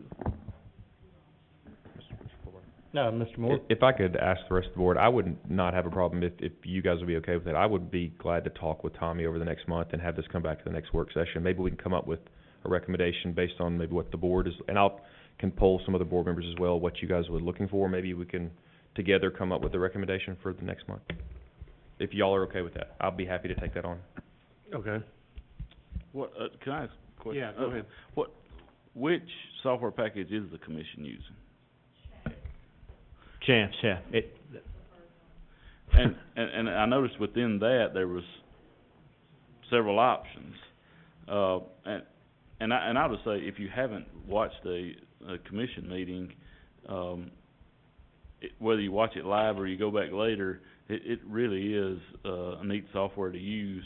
You can check it out sometimes, but you can go back later, and if there's just one topic you want to look at, you don't have to try to scroll through there and find where they're talking about it. You can just click on that agenda item, and it's good to go. So I don't know anything about the other, but just from experience with what they're using, it's a really cool tool. So. Mr. Laconin? To speak towards it, for minutes, I know that we do minutes. It's a lot easier to do minutes using Champ software as well for our office. Oh, I'm sure. And voting is live and real, and you can do it from your Lenovo's right there. So anyways, just... Is there any benefit in using the same software? I mean, I'm assuming we don't get any kind of package discount or anything like that? It's something we can research, not to my knowledge, Okay. because I think also the city of Spring Hill uses it too, if Okay. I'm not mistaken. Is that correct? The county is in a partnership with them though for part of it. They kind of supplemented a little bit. So you said the county's in a partnership with the city of Spring Hill? Champ. With Champ? Okay. Okay. So we'll figure something out. Just Yeah. curious on that. Yeah. Okay.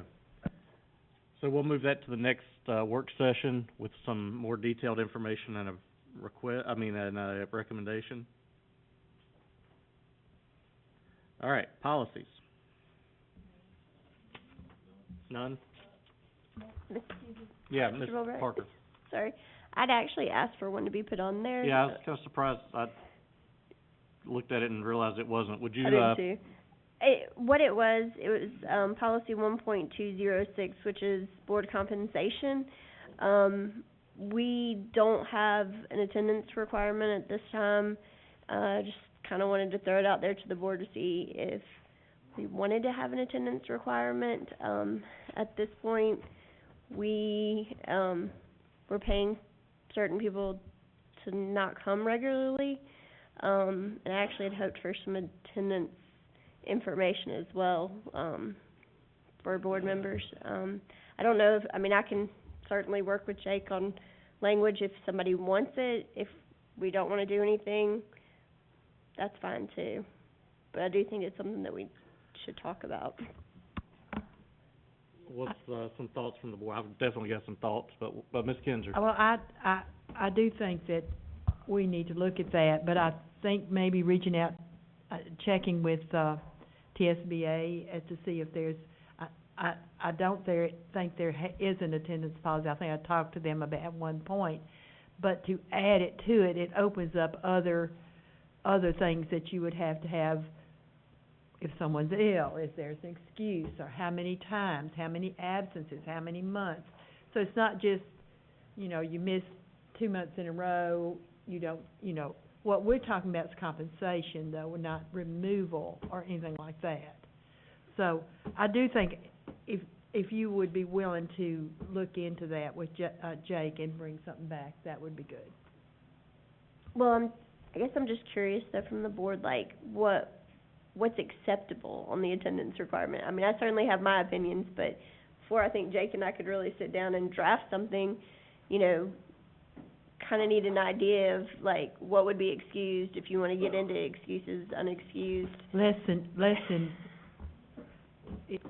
if a board member is just going to one meeting a month, I mean, how could that work, you know, if they're just going to one meeting a month? So over a period of time, I don't know, it's kind of a pet peeve for me, having been and so forth, but, I mean, we used to be paid for the attendance at these meetings, and now we're not. And, I don't know, I have to think about that as to what the best way, and I'd like to hear your thoughts. I think work sessions, I don't know that you could, I guess I'm drawing a distinction between a voting meeting and a non-voting meeting, because I could go back and watch all the work sessions Yeah, exactly. at my house, but yet show up to vote and still represent my constituents in person. Let me just say one thing about that. When we're doing the work session, though, we're essentially saying we want certain things to be put onto consent or put onto business to be discussed at the meeting. So if we get into a situation where we have nobody attending work session, we're gonna essentially just be having really long meetings. I mean, we'll be Right. here at the next board meeting for forever. So And that's your I think punishment there for missing needs work to be session. some, I mean, I understand missing occasionally and obviously prioritizing the voting meetings, but at the same time, I don't think we wanna get into a situation where people feel like, I can just, when we get that really cool software, we can just go back and hit the agenda. No, and I understand that, and you know, we've battled or discussed this on the county commission side, because this county commission group right now is the first one to get a salary. We were paid by the meeting up until 2018. So, I definitely fall more in line with you get paid for when you're here. But I know that also was a big, bone of contention with, payroll, because it added a lot more, you have to analyze a lot more of who gets paid for this, do you not get paid for that type of a discussion. My knee-jerk reaction is if you miss 3 voting meetings in a row, you just stop getting paid. You can come back and start getting paid again anytime you want. That's just my gut reaction. So, other opinions, Mr. Moore? I kinda like that one. Hey, we talked about this as we've changed this over the years. Fundamentally, I guess, I still have to say it falls back to the constituents and what their choices are. If they're satisfied being represented and by extension paying tax-paying dollars to be not represented, then I guess that's what they're gonna get. I mean, I think for us as a board to try to go down the road and try to pick it apart much further than what you suggested, I'll be honest, that's about as simple as I could come up with. I wouldn't wanna get into the weeds of trying to micromanage when and how and other people coming. That gets to be a little, but that's it. I still pull this back on the voters. If they're not satisfied with the representation they're getting, then I would say it would be up to them to do something about it. Okay. Mr. Lindsay? I guess I'm torn too, see both sides of it, but, when I served on the board the first time, it was a pay per meeting thing, and, so it just recently changed for the school board too, so, but I like the idea of salary because I've always contended I probably do more work outside of this meeting than I do in the meeting, so, but I also get that if I'm not at the meeting to vote, I'm not doing anybody any good from that. So I would personally not wanna get away from the salary part of it, and if we could come up with something that makes sense, you know, similar to what, if someone abandons their post, that if there's some mechanism that we could, reduce their pay, stop pay, whatever, if it's even legal for us to do, I would be for that, but I would not be for going back to pay per meeting. Could almost call it an abandonment policy rather than a attendance policy. Mr. Howe? And I actually agree with both of you on that. Along those lines, I feel like that, I mean, ultimately, it is the constituents that you're representing, and if you're not here to represent, then they're not getting the representation. But if they vote for you time and time again, then, you know, that's their choice. I would like to see, perhaps on our website, we've discussed this before, just, you know, we have our little names and the little bios, and just put out there, maybe a little attendance, you know, these are the meetings he's been at, these are the meetings he's not been at, I don't know, something like that. That way, if you as a constituent, because let's face it, how many of our constituents actually knows who their representative is? They don't. But if they one day stumble across that, they're like, oh, look, mine hasn't been to a meeting in 6 months. Maybe they might say, well, maybe I'll run for that. You know, maybe they won't, I don't know. But I think at least putting it out there, because people don't know when we attend and don't attend. They very rarely watch these on YouTube the next day or something, so. Ms. Kinzer? There's not a solution here, but regardless, we have to have a 6 vote to pass anything. And we've been operating now for 11 months with a 10 vote, you know, so we easily got a really big 5 vote back, a while back, that we paid for dearly. And we still are, you know. But I don't know the answer to that either. I don't know what's best, and I hate to be discussing this because I know that, you know, we're talking about an individual at this point, but going forward, I think there needs to be some way, for instance, a work session's where we do the work, okay? That's why we've had board meetings that last less than an hour, because we've done the work here. We've got, what we're used to saying is, we've gotten in the weeds. What I really was bothered by, as when I was board chair, was the fact that you didn't come to work sessions, and then you came to the board meeting and asked the same questions and wanted to go over the same thing, and you didn't watch the video. So that's another ball game. But I think what we can do is look at the policy. We certainly can say yes or no, or tweak it or something, but I do think there needs to be an expectation on this board's part that people feel that it's necessary to be present. If I'm gonna take, and I like the salary thing because I do more outside of the meetings than or did. So I'm not talking about that. But I'm not giving a solution here, but I do think something needs to be done. Is this something we could bring, Mr. Moore? I was just gonna say, I know one step that was just about the website, being able to post that, we've talked about that on and off. Do we need to take action to make that happen, or do we need to put that in policy, or can that just, we decide to do that? You need to speak to Shirley. No, it would be Jack.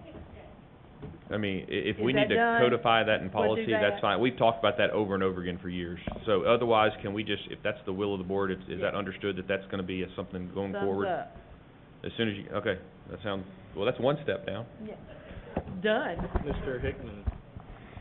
if I could make a suggestion, I think we're on the right track with letting Kristen and Jake get together, but I also think we should ask the TSBA and see, what their thoughts are on the policy and what their recommendations are, and see if other boards out there already have such a policy, so we're not reinventing the wheel. Okay. Any other discussion? Otherwise, we will put this on the work session for October. Is that correct? Yeah. Okay.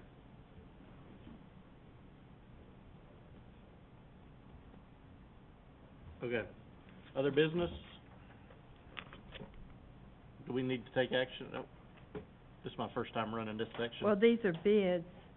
Are there any questions? You can ask about questions about it. Okay. Yeah, I'm going to defer to you, actually. Any questions on any of these? Sorry. These bids?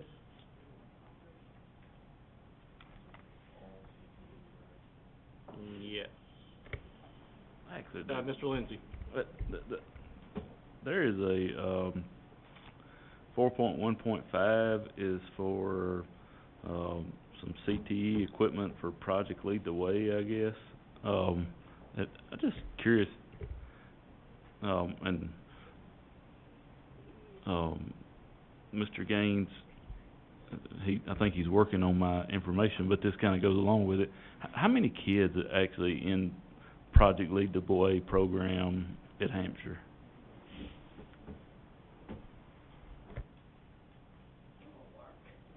Oh, I'm sorry. Okay, at Hampshire, we have Mr. Stephen Kelly. He does a combination of programs, Project Lead the Way, construction, and manufacturing. So multiple students, in those multiple programs, he may have the same student in all three programs. So I can get you those numbers, exact numbers based on this year, if you'd like. I mean, he services 3 different programs of study. And that's a very few teachers do that, but he goes above and beyond and, like I said, provides Project Lead the Way, not only for high school, but for middle school as well, a full construction program over a period of 4 years, as well as manufacturing and dual enrollment, and provides a huge amount of industry certifications in which both of those two things we're held accountable for as a district based on our scores. That's what our scores are based on. Well, I'll just get where I'm going with this. I think that, 6 months ago, somewhere in that time frame, this board adopted a right-sizing policy that's to be implemented next year, and unless, that's my understanding, that unless this current board takes some action to make that null and void, then that right-sizing plan will go into place. Thinking along those lines, I'm sure that part of that right-sizing plan is administration is going to have to look at, especially at the high school level, some of these elective courses, and have to look at the sheer numbers of them, I'm sure. And if certain courses have to be pulled away, I don't want to be spending money for a course that may or may not have any viability after this year. And I'm not picking on Project Lead the Way. I'm not picking on Hampshire. It just happened to be the first one that pops up on our agenda. So that's fine. So let me talk about a little bit about CTE and the fact that the numbers, you're supposed to base your number of teachers servicing your students by the number of students serviced the year before. That can be a little bit tricky because if we have an overage in CTE by the state of Tennessee guidelines, we are to have no more than an average of 20 for the entire school. That's not to say you can't have up to 25, you can, but you may have some of those dual enrollment classes, and like nursing ed can only have 15 based on state guidelines, rules and regs. So with Hampshire, I will say that, not to mention a couple of positions that we had vacancies, so Dr. Woodard chose to cut those. And we had a couple of positions that were not based on vacancies, and he chose to cut those as well. based on the numbers at Hampshire, we could not lose any. Now, that's not to say that we lost a couple of positions at Central High School, and their average was above 20, and we shouldn't have. Same thing for Mount Pleasant. Same thing for Spring Hill. We are above, we're functioning above the state mandate at this time. But we did that, well, he did that to get us under budget, so we're under budget. Thoughts on how we proceed with these? Do they go on consent usually? Do we want to do consent, or Mr. Lindsay, do you want to pull this one out? I would like to pull it out just pending some more information on it. And just to piggyback off what you just said, I'm assuming you're talking about CTE as a whole, that when you're talking about those numbers. No, we operate by school. I mean, I can give you a whole, but... I get it, but yeah. what I'm getting at, we offer multiple CTE courses at each school. We do, but it is based on the number of students being serviced. I can tell you right now, Hampshire is sitting at about an 18 average. That's perfect. If you get an influx of students, you're probably not going to go over that average of 20. But for instance, Mount Pleasant High School is sitting at a 24 average. That's 4% over. And if you've dealt with numbers any, you will know that's a hard average to bring down, even by adding one teacher. Right. What? Here. But I can get you a full layout of numbers and email those to you so you can see them. I would love them. And I'm gonna quit picking on Hampshire because it's not where I'm going with it. I think moving forward we have to look and see, and I'll pick on Mount Pleasant because my kid goes there, so they can get mad at me. I don't care. But if we have Project Lead the Way at Mount Pleasant and we're servicing 12 students throughout the day, I think it comes a time we have to look at, do we continue that program at Mount Pleasant, or do we go in some other direction? That's where I'm going with this. Not picking on Hampshire, I just think that we have, with the right sizing plan, we have some tough decisions coming up, or you guys have some tough decisions coming up before next budget year, and I just want to make sure that we're making the right decision here, looking a year down the road. So well, CTE doesn't, it's based on the number of students serviced. So, and as far as the right sizing, I would highly recommend that you do revisit that and look at that as opposed to BEP, the formula for BEP. But with CTE, our only other option with them having, say, Mount Pleasant, since we were talking about them, 24 point whatever the average is, and I don't have the numbers memorized, but it's very close, and I can send them to you. Our only other option, same for any of our high schools, the 6 high schools, is to deny services. So basically what we would do is say, this particular program can only service 20 on average. If we hit that mark, sorry, you can't take this class. So that's our only other option. I'd like to leave it on there. I feel like those kids, they deserve every opportunity to. I think they're already getting less than a lot of places, so if we need to take it to the board meeting, let's take it to the board meeting. It's my thought. Okay. With this Skills Boss, that is a wonderful tool that if a student comes out of Mr. Kelly's manufacturing program, they can go into any manufacturing type situation, metal fabrication type project, and be very well prepared. At that, their skills that they gain with that, plus their industry certifications, plus their dual enrollment as well, they have so many more skills that when they go and apply for a position and somebody else is there as well and they don't have those things, I can guarantee you our kid's going to get the job. I appreciate that information. In addition to that, and I know I'm still somewhat new, is there a way to let us know, like, which high schools have that and which ones don't? Because I mean, I just wanna make sure we're being equitable as much as possible. So that's what I would like, but, I just think because Hampshire's a little school yanking it out, I personally don't like that. If, We have, currently and up to date, we have an inventory of what every one of our programs, we are mandated by the state of Tennessee, that if someone from the state comes down in the morning, I have to be able to take them to that classroom and present that piece of equipment, whether it's a laptop or whether, it has to be a certain average on the money, to be inventoried, but we inventory everything.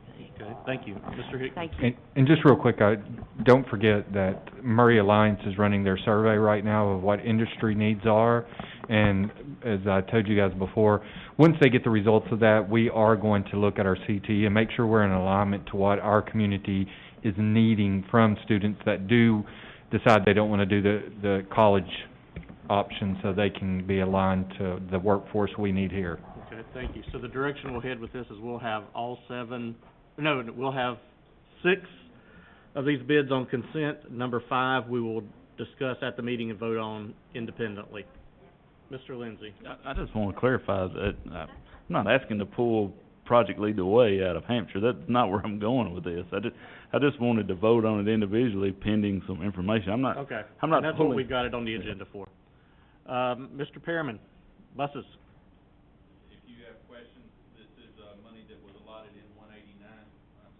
This is money that was allotted in 189, and they did allow for us to have 6 buses this year, so we've tried to be as economical as we can. Okay. Thank you very much.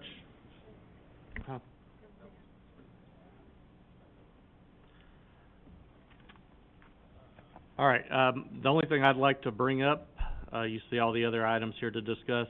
We will be having our planning retreat that was referenced in the McDowell Elementary timeline this coming Saturday from 9 to 12. I don't see this being the only meeting that we do of this, but it'll be the only one in the near future we do of this. I emailed out links to the EMG report and the Belmont study that was done 4 years ago now. Those are for reference and to get us a start on discussion. Any other announcements we need to make? Our next board meeting will be delayed due to fall break. Anything else? Okay, we stand adjourned until the next time we get together.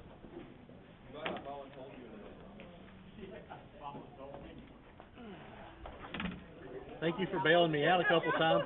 No, I appreciate it.